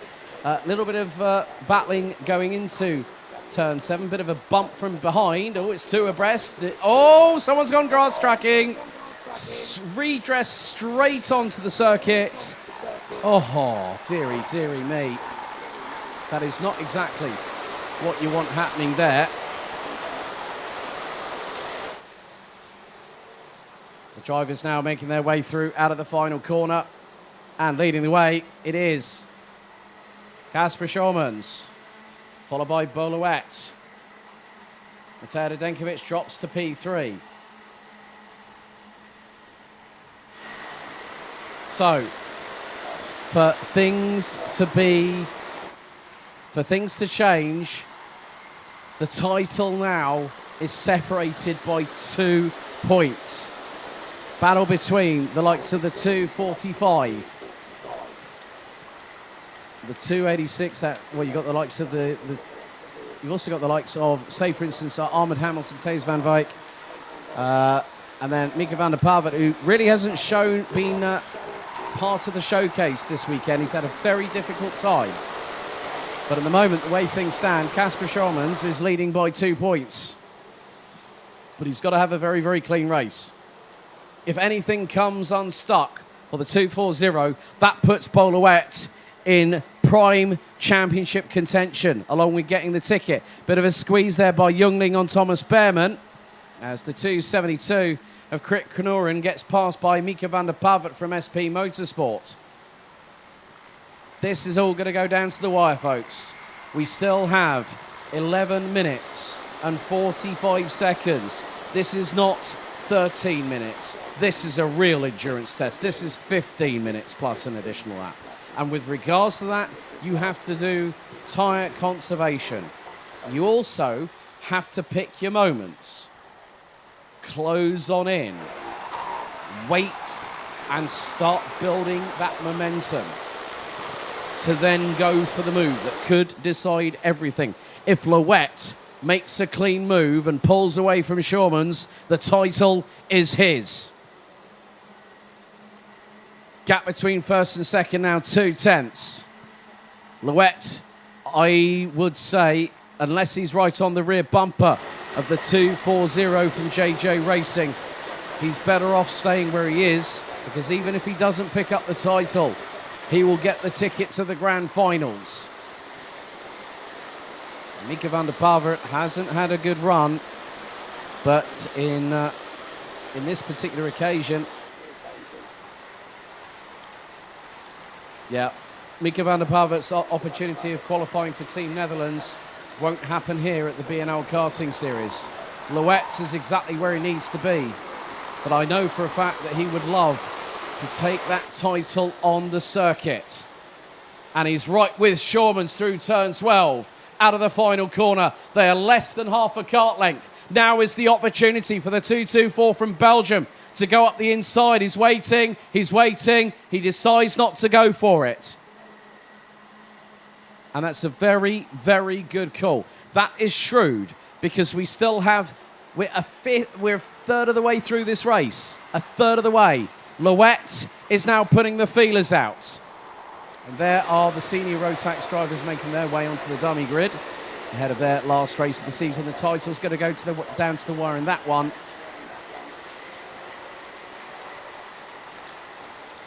But into turn number 9, Radenkovic and Maximov again. Well, could they spoil the party? Radenkovic has showcased that he can do. Maximov is now in there. And he might be the youngest of this quartet, but he's got a lot of fighting spirit. The 230 pulls round to the outside of turn number 12. And now the slipstream fight starts. And Radenkovic fires it up the inside, nearly clatters into the side of Boulouet. And Louet stays in second. Oh, how on earth did he hold on to that? I think Louet just got through there. I'm not too sure if he used any of the runoff area. The angle can sometimes be quite deceptive from what I'm seeing. But Louet has kept himself in second position. Radenkovic is third, but Louet's got to watch it. Radenkovic was, well, unless it's Maximov. No, it's Maximov. Radenkovic is now fourth. So the fight now becomes a 2-driver race. It's the drivers in first and second. Schormans has been looking for his first title in continental Europe this year. Euro Trophy didn't come to plan, but the BNL has been a bit more different. And now a few robust manoeuvres happening with the likes of Mika van der Pavert getting through, and is closing in on Thomas Behrman. Right behind him is the 253, that's Cameron Nelson. And Youngling is dropping. He's got Boris Maximov right on his case. So now Radenkovic is in third position. That's 50 points for the young man from Belgium, who also is proud, along with his dad, of their Serbian heritage, which is where the name of Radenkovic comes from.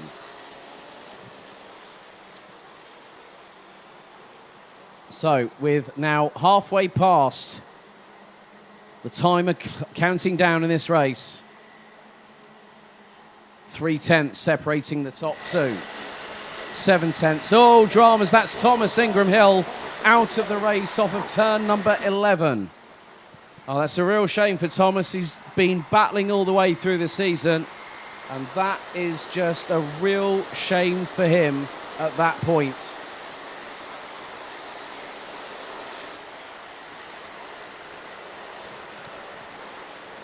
So 6 minutes and 45 seconds still to go. At the moment, Kasper Schormans is in prime position to take this year's title, following in the footsteps. Let's have a look at the honour roll. I'm going to do a little bit of reminiscing. Tommy van der Stroys from 10th last year, coming into the final round one and won the thing. Kai Gilletz has won it.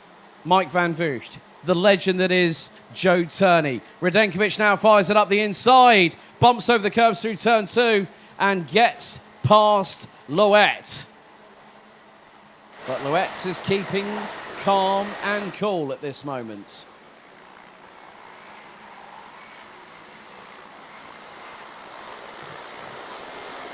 So you look at the people, as I was just saying before, Matej Radenkovic really interrupted me there. How dare you, Matej?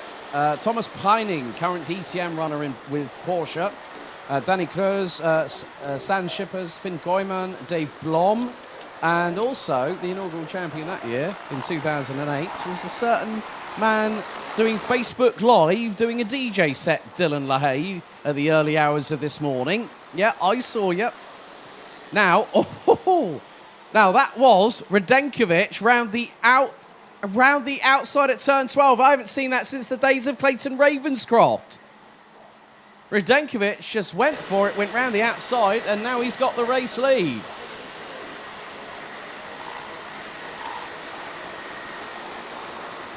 That just goes to show how quickly things can change.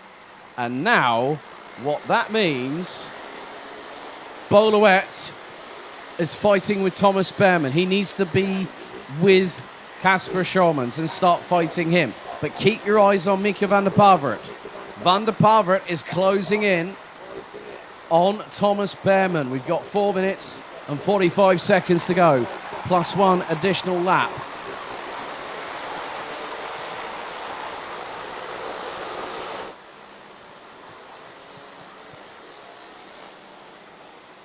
So now that Van der Pavert is battling away with Behrman, Loet has managed to scarper away a little bit. He's got some breathing space between himself and the 2.59.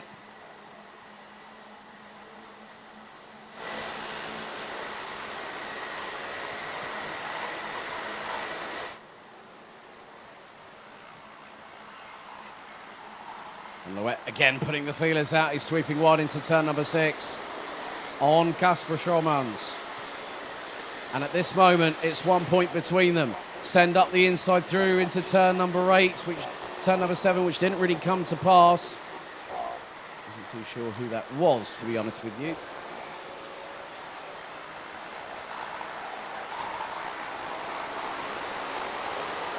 But Loet is waiting. He's taking his time. He's not having to rush. But he's got to keep the pace up. It's hot. They're sweating, they're perspiring, they're expending energy. They're putting every single bit of emotional, physical and mental energy into this. And Loet just seems to be the one that has the measure of everything.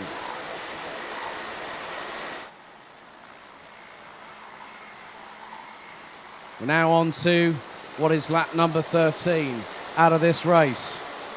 And the top 3 were covered by 0.64. After that amount of laps. Armand Hamilton in 16th, the Hungarian, with also Australian heritage there as well. has put in the fastest lap of the race, 56.118. But the big thing now is Shawmans versus Louette. Now the move happens. Now that's second. Now that's Louette. And he's keeping Shawmans to try and keep him towards the outside. Shawmans gets the cut back. Oh, that's not what Louette needs for the title. Louette did not need Thomas Behrmann going up the inside of him. Not what he needed at all. So Kasper Shawmans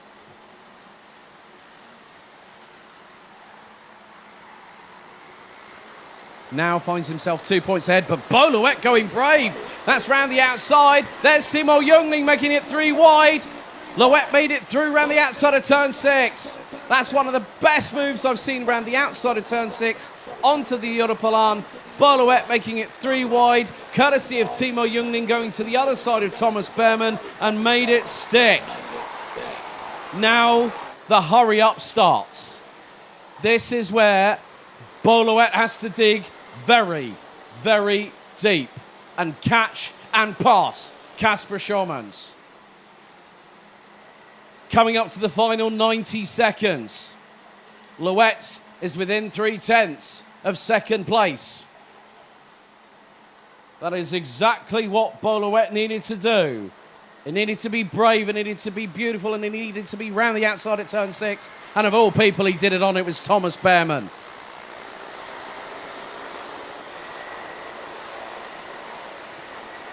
Now into turn 7.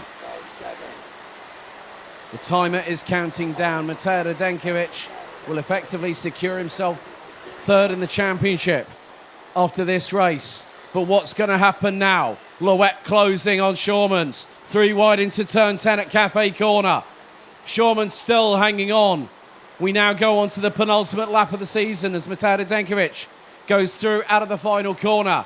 Now, Louette has 2 laps to dig deep and to fight. Shawmans defends. Jungling and Behrmann in the train. Maximov at the back of it, along with Cameron Nelson.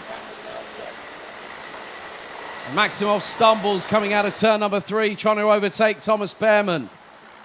But how close, as that's not what Bo Louette needed. He did not need Timo Jungling going up the inside. This could be the moment that decides the title. Behrmann through, Jungling through, Louette down to 5th. Timer now comes to its inevitable conclusion. It hits 0. That is it. 1 more lap. 1.36 kilometers remain. Matej Radenkovic is going to cap off the BNL Karting Series season in style. The last lap board of the season is shown. Bo Louette back up to 4th. He's fighting with the likes of Maximov. Jungling in 3rd. This is what Shawmans needed. Shawmans now is in 2nd. He stays there and it's confirmed he takes the title. But Bo Louette has been fighting tooth and nail. He's currently in P4. That's 48 points.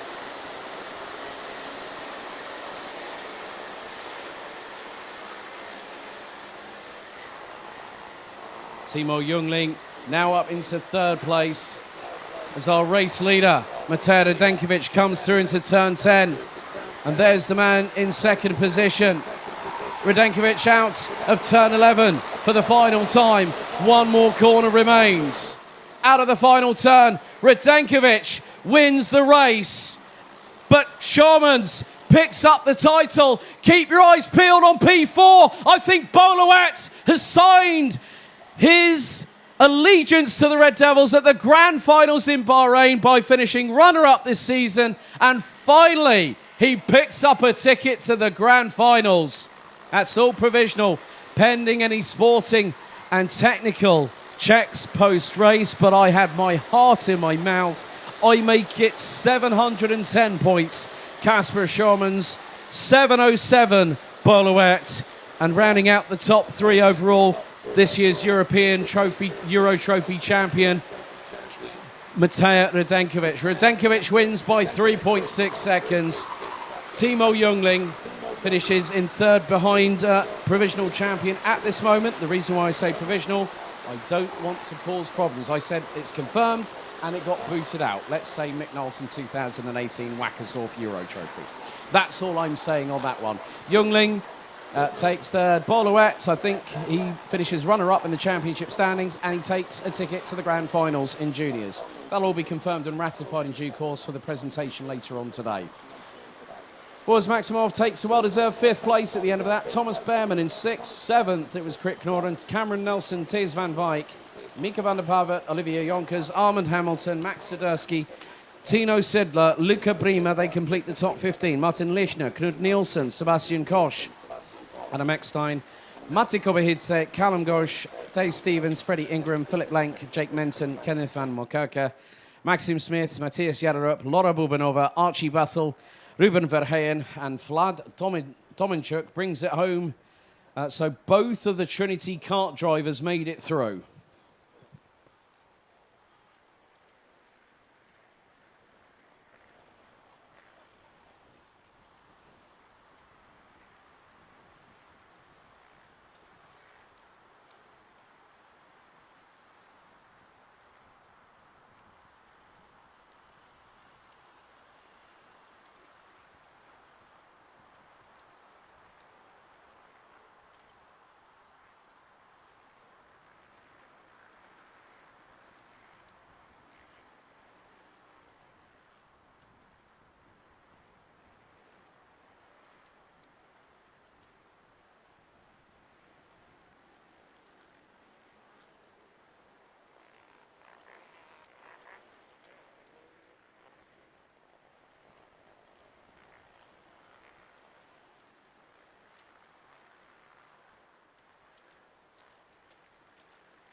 Now we get underway with the penultimate race of the 2023 BNL Karting Series season. It's senior road tax, it's the top 36 final. Here's your starting grid. Kai Hillets will start from pole position, looking to do a clean sweep this weekend. Alongside him is the man leading the way in the point standings at the moment by my calculations, Kai Hunter, by 10 points at the moment, if things are to stand as they are right now. Jaden Teen and Dion van Verven, row 2. Montego Massa and Ethan Jeff Hall, row 3. Tommy van der Stroys and Sean Butcher, row 4. Jules Roussel and Lawrence Herboz, row 5.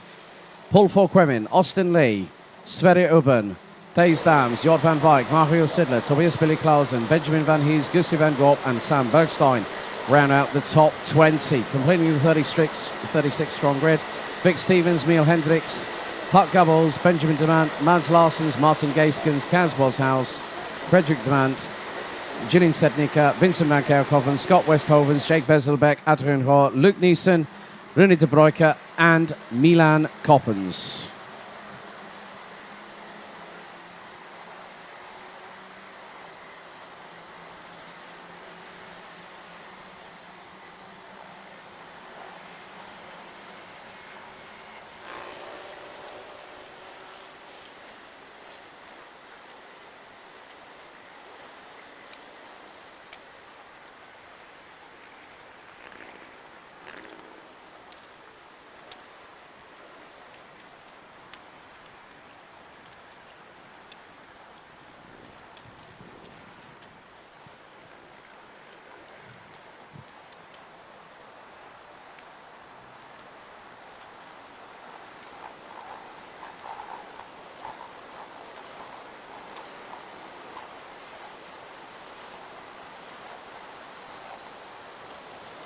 So the drivers now making their way in towards turn 12 for what will be the last start, unless they have a full start. There is. So Hillets on pole, Hunter alongside. Butcher starts 8th. Into the tram lines, revs rise, lights are out first time, and we're underway. Good start by Hillets. Hunter trying to keep it pinned to the outside. Butcher trying to keep around the outside, going on to the runoff area. We've had a few karts being compromised. One car to the back end of the field, looks to be Puck Gubbles. As all 4 wide coming out of turn 4, someone was on the dusty grass on the right-hand side, managed to make it through into the Europalan. Everyone trying to jockey for position. Now into turn 8. Hillets leads. Hunter in second. Now, has Sean Butcher got the Sunday best on for KR Sports? The answer is a resounding yes. He's currently sitting in 7th position, which helps him close up the distance. But after lap 1, Hillets leads. Hunter second. Third is Jaden Teen. 4th, it is Dion van Verven, Jules Roussel, Tommy van der Stroys and Sean Butcher up to 6th and 7th respectively. As Montego Masters has dropped to 14th. Ethan Jeff Hall has dropped to 9th. So Ethan Jeff Hall having a slightly dismal start on that particular occasion. So the field makes its way through. Right, where is Sean Butcher at the moment? Ah, right, that's another place gained for the number 302. So that now puts him, I would say, in around about 5th position. Leaders making their way out of turn 11. Actually, that is 5th position for Sean Butcher. So 5th place is 47 points. Well, Kai Hunter at the moment is sitting pretty good where he is. But Butcher is about 1.1 seconds behind Dion van Verven. Well, he's got past Tommy van der Stroys. So Butcher gets past van der Stroys, and now he's cleared off. Right, Sean Butcher has got clean air.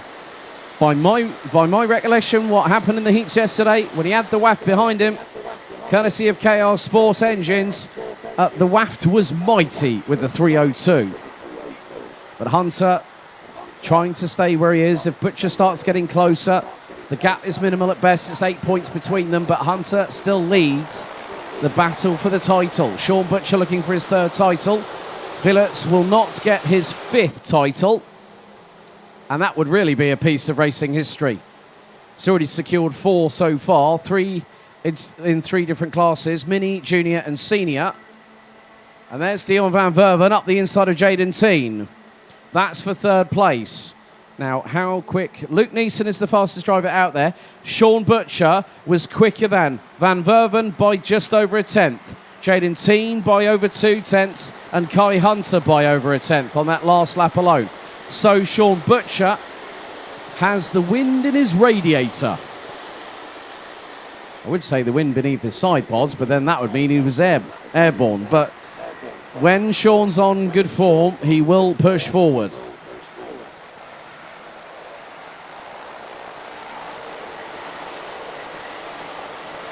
$11 and 25 seconds still left on the timer, plus an additional lap in this senior Rotax final, the last one of the season. Looking at previous champions, Dylan LaHaye, the most successful. He actually went to seniors in 2009 after he won the inaugural junior Rotax title. And Dylan LaHaye has won it in 2009, 2017 and 2019. I remember not 2019, Dylan, because it was 2 weeks before Sarno, and Clayton Ravenscroft was given the ticket because you said it was too close, which was fair enough. I completely understand it, but you're a 3-time champion in your own right. Sean Butcher looks to hopefully join the likes of Dylan LaHaye, Glenn Van Parijs, who I have seen this weekend, Christoph Adams, a 3-time DD2 Masters champion, and at the moment, Carl Clebor is a 3-time DD2 Masters champion.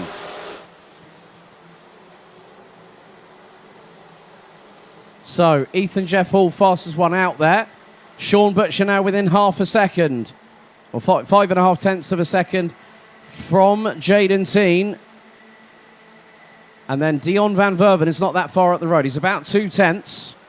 There or thereabouts is the number 377 from the Netherlands.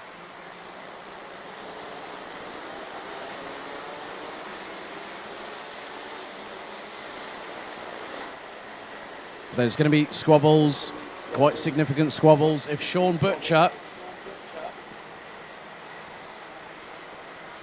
Well, at the moment, it's not been... It's about half a second between Villiers and Hunter.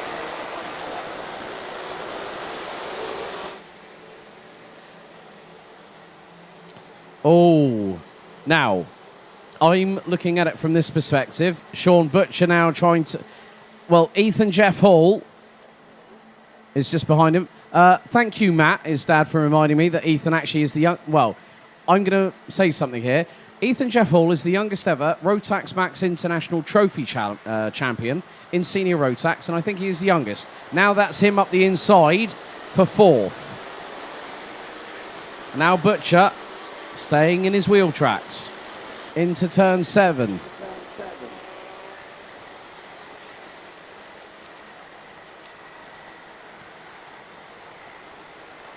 So with Ethan Jeff Hall now in 4th position, that drops Sean Butcher down another place to 5th. That will be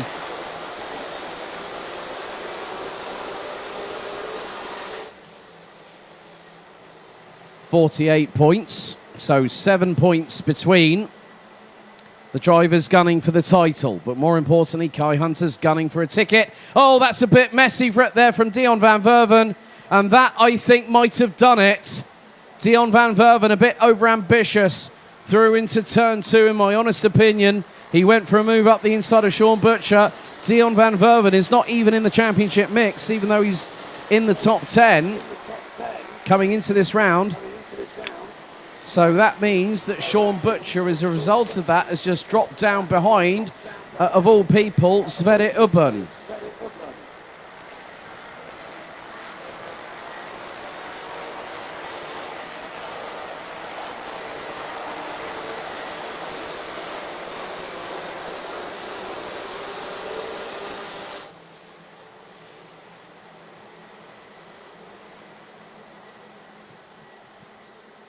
There are some cheers coming through into the in the YouTube chat. George Kalifatidis, junior champion. Yes, he was. Ethan Jeffel was junior champion for the Euro Trophy last year. So, Sean Butcher finds himself in 8th position. That is 45 points.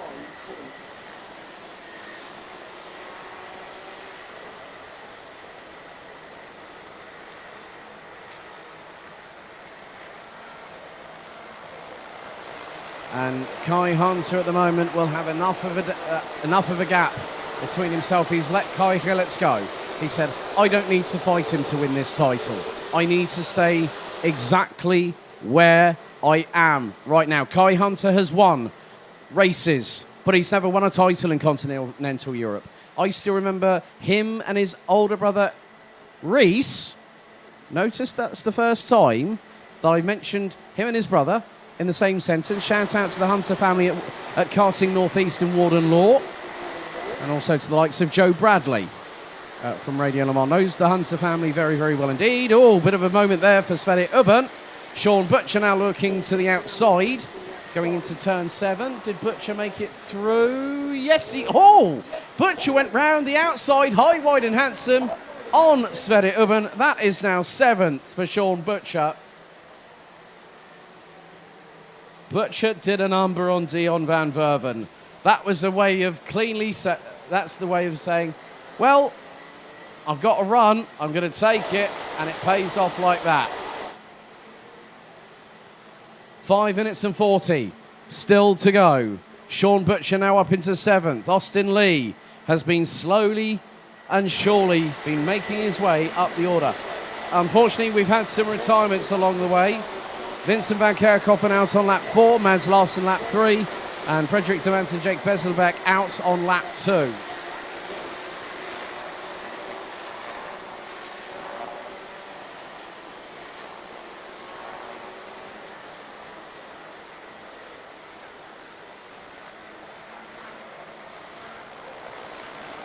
So, what does Sean Butcher have in the tank for the next 5 minutes? And Mr. Bradley, thank you for the WhatsApp message. I know you're watching because your boy's doing good. Your boy's doing good.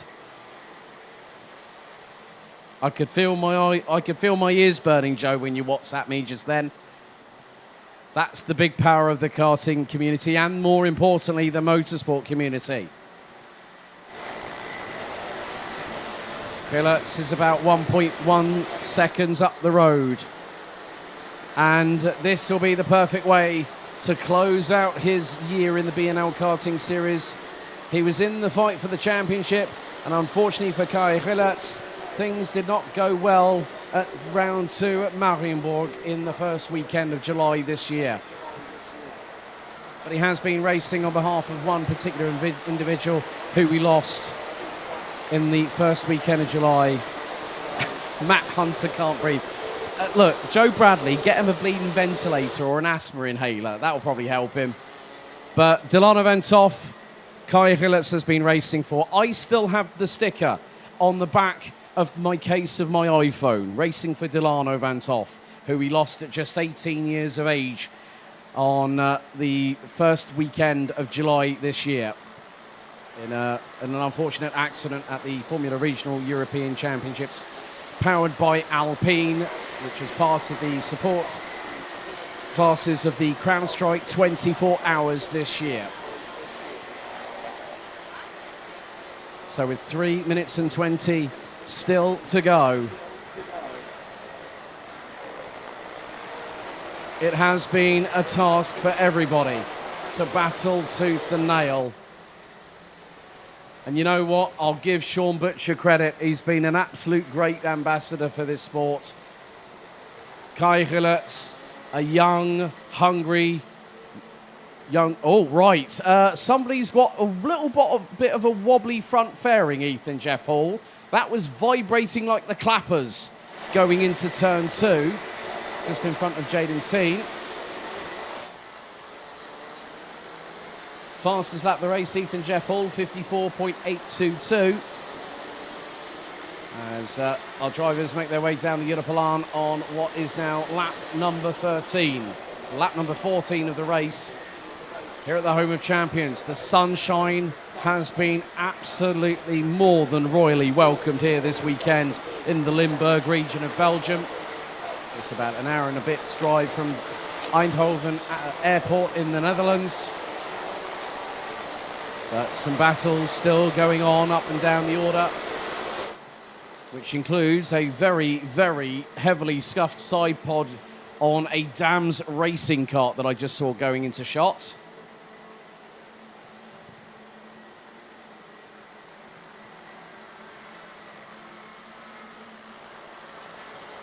Timer is continuing to count down. Nerves are setting in.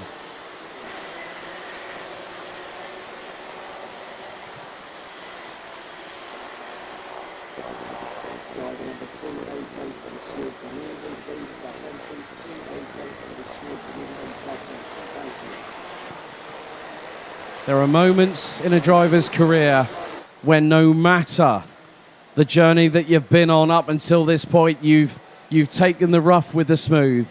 You really have to dig deep and fight. And that's exactly what we've seen this season from a multitude of drivers.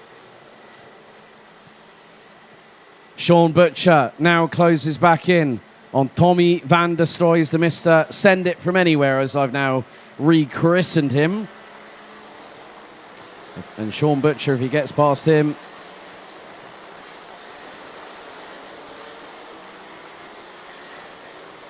will close that gap, but it won't be enough because we're on to the final 35 seconds plus an additional lap. Kai Gilatz now will make his way out of turn 11, but it's the man of the moment in second place, the pride of Sunderland from the Republic of Tyne and Weir, Kai Hunter. We've got yellow flags off of turn number, well, we did have a yellow flag off of turn numbers 1 and 2. There is a car that's come to a stop. We're on to the penultimate lap of the season. Oh, Sean Butcher. Sean Butcher. That is, I think I just saw him fiddle with the right-hand side of the cart. And Sean Butcher, he's dropped to 10th. Well, if he was able to close on in to Kai Hunter early doors and managed to get past him, we could have seen a different side to the story. But the timer has expired. We have just around about 1,750 metres left of this race circuit to negotiate. The penultimate last lap board of the season goes out right now, and it has been this man, Kai Gilatz, that is leading the way. Kai Hunter now goes on to his final lap, as does Ethan Jeff Hall, Jaden Teen, Dion van Verven, Tommy van der Stroy, Sverre Ubben, Austin Lee, Jules Roussel, Paul Voorkwimin, and Sean Butcher has dropped to 13th behind Mario Sidler and Luke Neeson.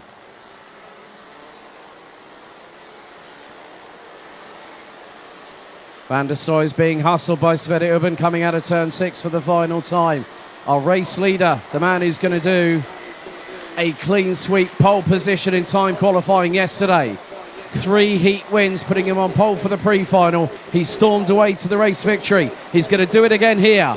But I'm now concentrating also on the man behind him, on what could be a welcome way to round off the season. Gilatz takes the win, but out of the final corner, Kai Hunter's done it! Kai Hunter becomes your senior Rotax champion for 2023. Finally, the duck is broken for Kai Hunter in continental Europe, and he also books his place on Team UK for the grand finals. Joe, Matt, everybody at Karting Northeast, there you go. Your boy did it. Your boy did it. Well done to him. Ethan Jeff Hall takes third. Jaden Teen, Dion van Verven, Tommy van der Stroy, Austin Lee, Sverre Ubben, Jules Roussel, Paul Voorkwimin, Mario Sidler, Luke Neeson, Lawrence Herbos, Sean Butcher, runner-up again this year, but fought to the bitter end, finishes in 14th ahead of Tobias Billiklausen Vic Stevens, Jort van Wijk, Thijs Daams, Montego Masson, Scott Westhovens, Kaz Boshouse, Milan Koppens, Gusti van Gorp, Sam Bergstein, Rune de Bruyke, Benjamin Van Hees, Julian Setnika, Puck Gubbles, Miel Hendricks, and Benjamin Demant being the last of the 30 classified finishers. Had a Martin Geiskens out on lap 15, Adrian Hoare, Vincent van Kerkhoffen, Mads Larsen, Jake Bezelbeck and Frederick Demant. But ladies and gentlemen, I'm so pleased that Kai Hunter has finally won a title here in continental Europe. Well done to the Republic of Tyne and Weir and to Sunderland. There you go, Kai Hunter does it here at the home of champions.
So now we come down to our last race of 2023. It's DD2 and DD2 Masters, and it is the final on day 2. Let's have a look at your starting grid, and it's as follows. Enzo Bol starts from pole position. Alongside him will be Tom Bracken, very much on the cusp of taking this year's BNL Karting Series title, following in the footsteps of a multitude of drivers. Along behind them will be Maxime Dirix and Nicolas Guillaume, with David Maslakovic, Jules Cousin, Nikolai Christensen, and the man who's one step away from 4 titles in the same class, Karl Klebor. That's row 4. Jan Eckstein and Kian de Brandt, Dimitri Ostrovsky, Carl Gustav Borgard, Jori Klebor, Andreas Neumann, Kamil Kubera. Then we've got Dominic Hummels, Jan Frost, Leonard Schreiber and Nikita Genzer, who round out the grid. 20 drivers in all. Looks like Jan Frost hasn't taken the start, or might be starting from a dummy grid.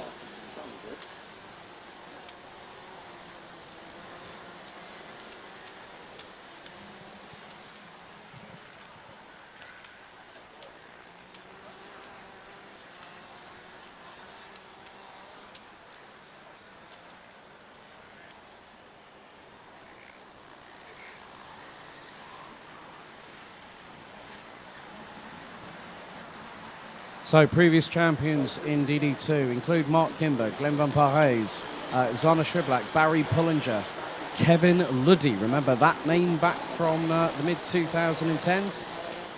Ferenc Kanzar from the UAE, Sean Babington, who's become a big-time driver coach. Zendra, Matthias de Tige also, one of 3 drivers that have become a 2-time DD2 champion.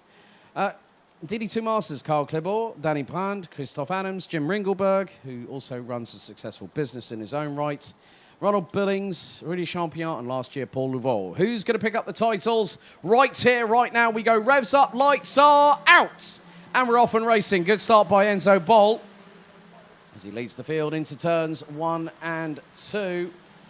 And the way things stand, that Bracken has got enough of an advantage coming into this final race of the season. And it will be literally a handful of points. Karl Klebor has just got to basically finish, and he's done exactly what he needed to do.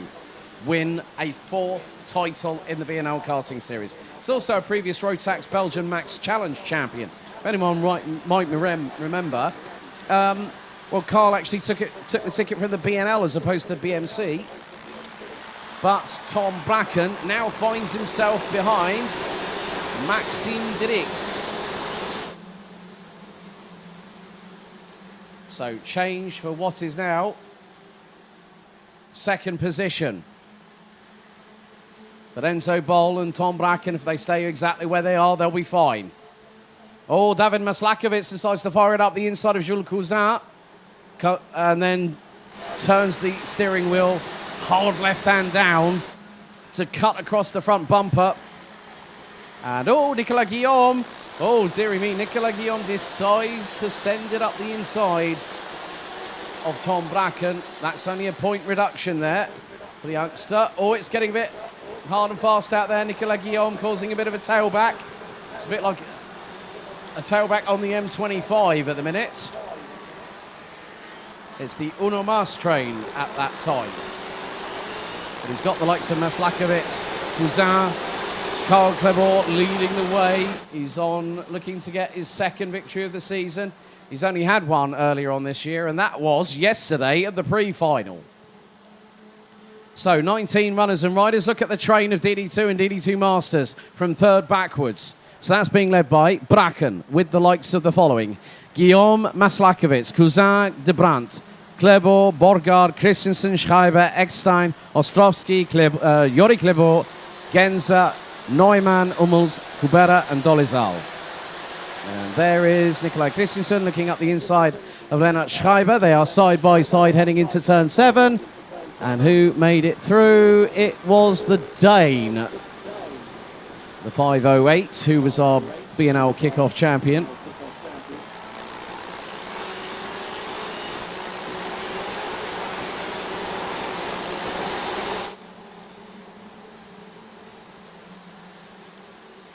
So 12 minutes and 15 seconds plus an additional lap still remaining on the cards for this race weekend here at Karting Genk.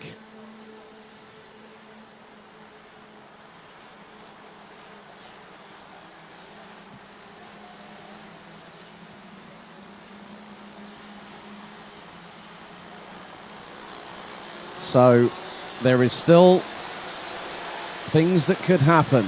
Now I'm looking at it now. For those wondering how I'm calculating the drop scores, well, I spent about 2 weeks collating a spreadsheet, and that is being used right here, right now. So considering the fact that a championship in the BNL, oh, right, big drama.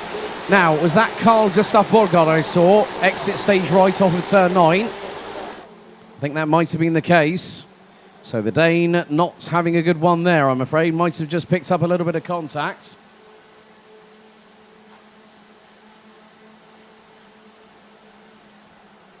Yes, he did get touched. He did get touched. I think it was Nikita Genza that went up the inside of him and hit him quite hard on that one. So that just goes to show someone goes for a robust move and it doesn't always pay off, and that's exactly the proof in the pudding right there. 10 minutes and 50 seconds still to go, plus an additional lap towards the end of what has been our 16th season.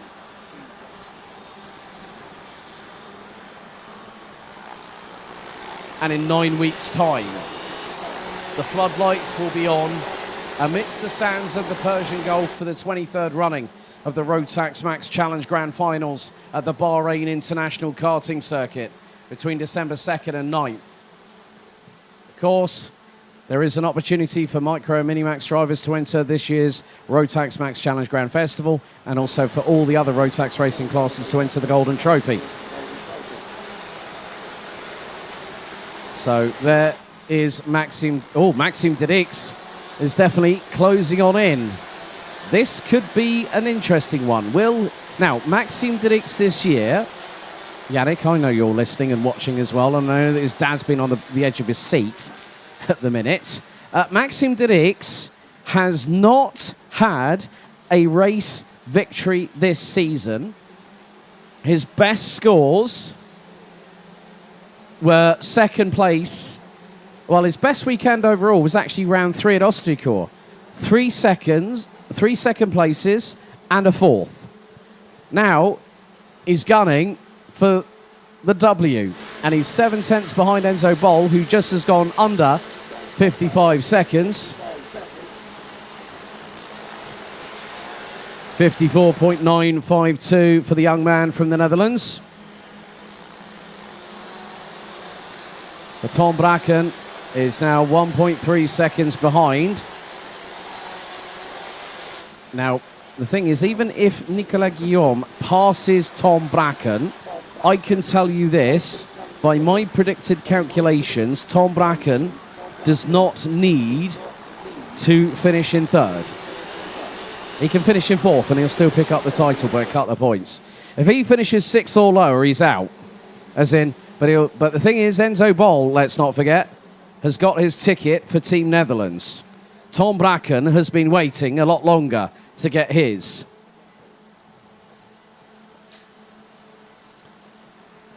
So with 8 minutes and 23 seconds left on the timer, plus an additional lap, a little bit of argy-bargy between. There is Lennart Schreiber in the 5-2-4, battling away with Jules Cousin. They have got, who's that behind? Kian de Brandt running in 8th position. Oh, nice lunge there from Lennart Schreiber up the inside of Jules Cousin to take the position away from the Frenchman into turn 7 off of the Europlan. Neatly done there, good sir. Well done. Nicely played.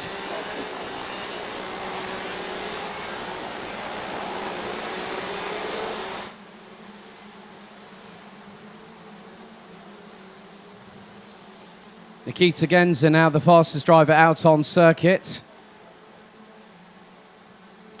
With a 54 point... Well, I was just about to say Nikita Genza's lap time, but Enzo Boll, you cheeky little scamp, has just thrown a spanner in the works with that one.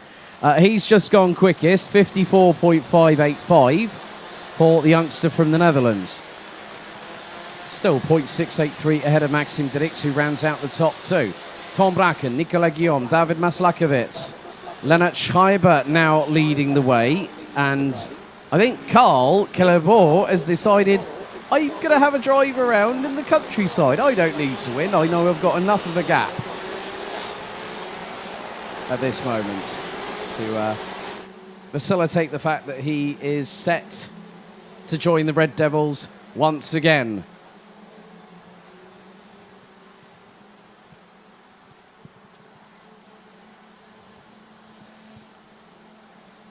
And even if Nikolai Christensen passes him, it's only going to be a handful of points. It's only going to be like an additional 2 points taken away from Karl. But Tom Bracken just is probably being instructed by the team at SP. Now keep calm. You got this. You're third.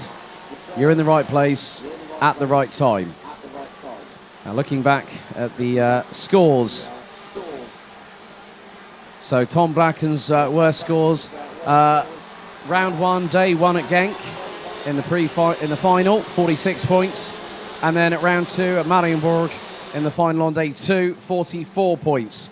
So that's two scores worth 90 points deducted from his tally.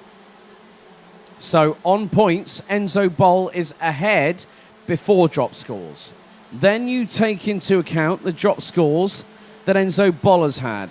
His lowest two scores, the pre-final at Marienburg on day one, 49 points. 45 points.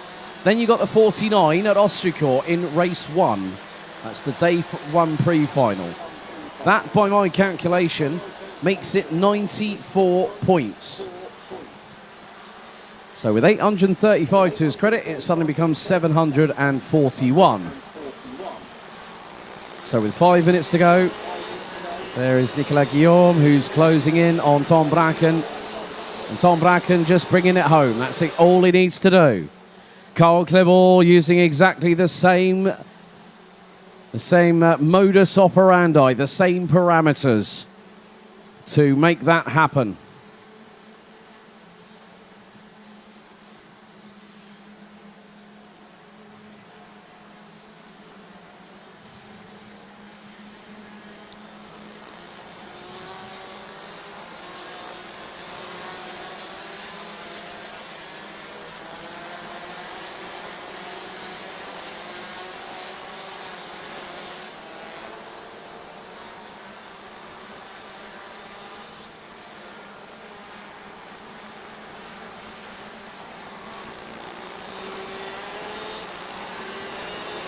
But even if Tom Bracken gets passed by Nicolas Guillaume, who's really had a great second half of the season. Guillaume actually got a third and a second at Ostricourt on day one. And this weekend he's been running consistently at the sharper end of the 13-strong grid. And we are on lap number 13 of this race with 3 minutes and 40 still to go.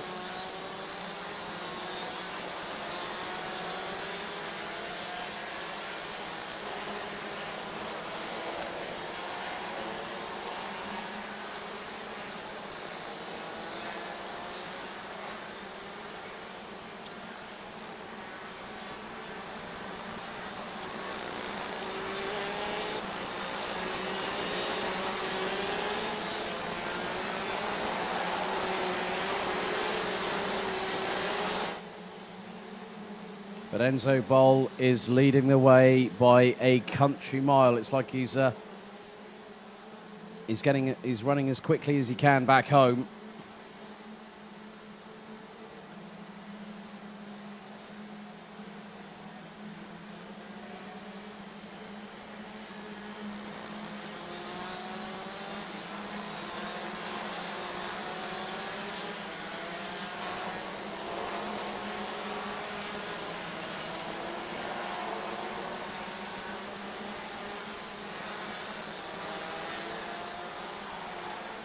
And he's capping off what is pretty much a perfect weekend in the office.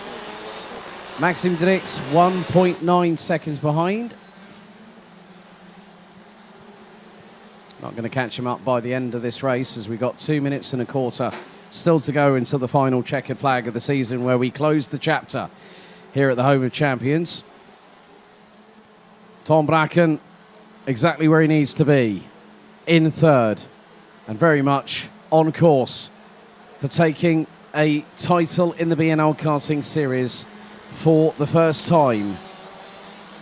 And I remember being there. That's the first time I came across this young man from the local area, winning as a Micromax driver back in 2018, after the likes of Lucas Schoenmakers, Thomas Martins, the ginger one who's now gone on to rallying, Doy de Decker, now with Rocket British F4 these years. Tommy van der Soys, who's still part of the paddock and gets taller every time I see him. Max Swiderski, Tom Pappenberg and Sten Lindemann. They have been Micromax champions in the past. But we have just 3 laps to go, including this one, to cap off what has been an enthralling, captivating, exciting and dramatic 2023 season.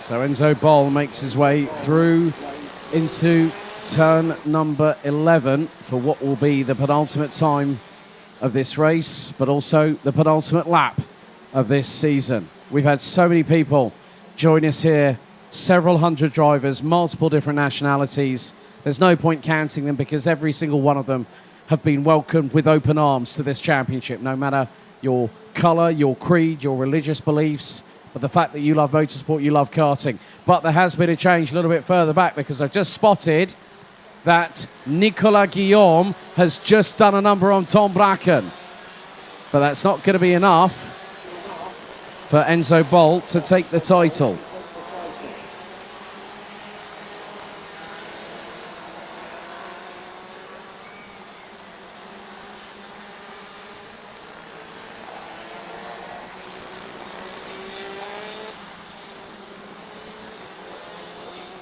So the timer expires for the final time in 2023. The last lap board is first seen by Enzo Boll on this final tour of this 1,360 metre circuit. Maxim Dirks, Tom Bracken, Nicolas Guillaume, David Maslakovic, Lennart Schreiber leading the way in DD2 Masters. Jules Cousin, Kian de Brandt, Nikolai Christensen and Carl Klebor. They round out the top 10. With Nikita Genza, Jan Eckstein, Jordi Klebor, Dominic Hummels won't get a title in the BNL this year, I'm afraid. He's all the way down in 14th and currently sitting P4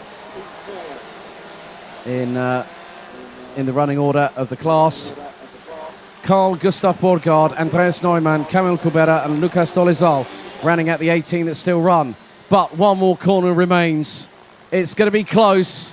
It's going to be to a whisker. But Enzo Boll will come out of the final corner for the perfect race weekend. Second, Maxime Dirks. But look back. Look back. He's booked his place to the Red Devils. And he becomes the 2023 DD2 champion. It's Tom Bracken. And we wait 4 times the charm for Carl Klebor. De Backer does it again. He's a 4-time DD2 Masters BNL Karting Series champion.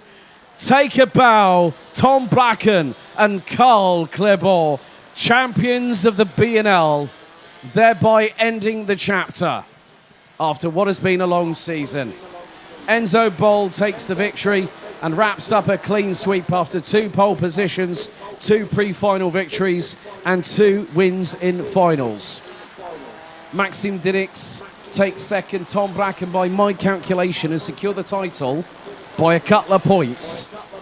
Nicolas Guillaume, David Maslakovic, they ran at the top 5. Lennart Schreiber, Kian de Brandt, Jules Cousin, Nikolai Christensen, and provisionally, I know it's going to be a fact because he's got enough of a gap, with 36 points, Carl Klebor becomes your 2023 BNL Karting Series DD2 Masters champion.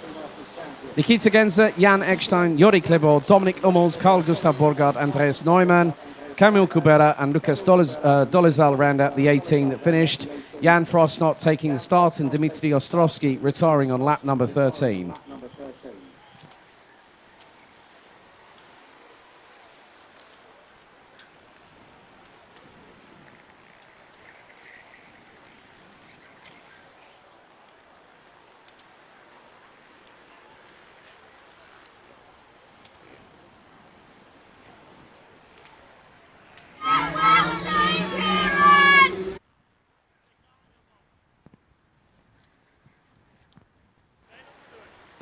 There was a little message from our Mini Max and Mini Rookie competitors wishing Kieran Stewart, who I'm glad to hear is actually here.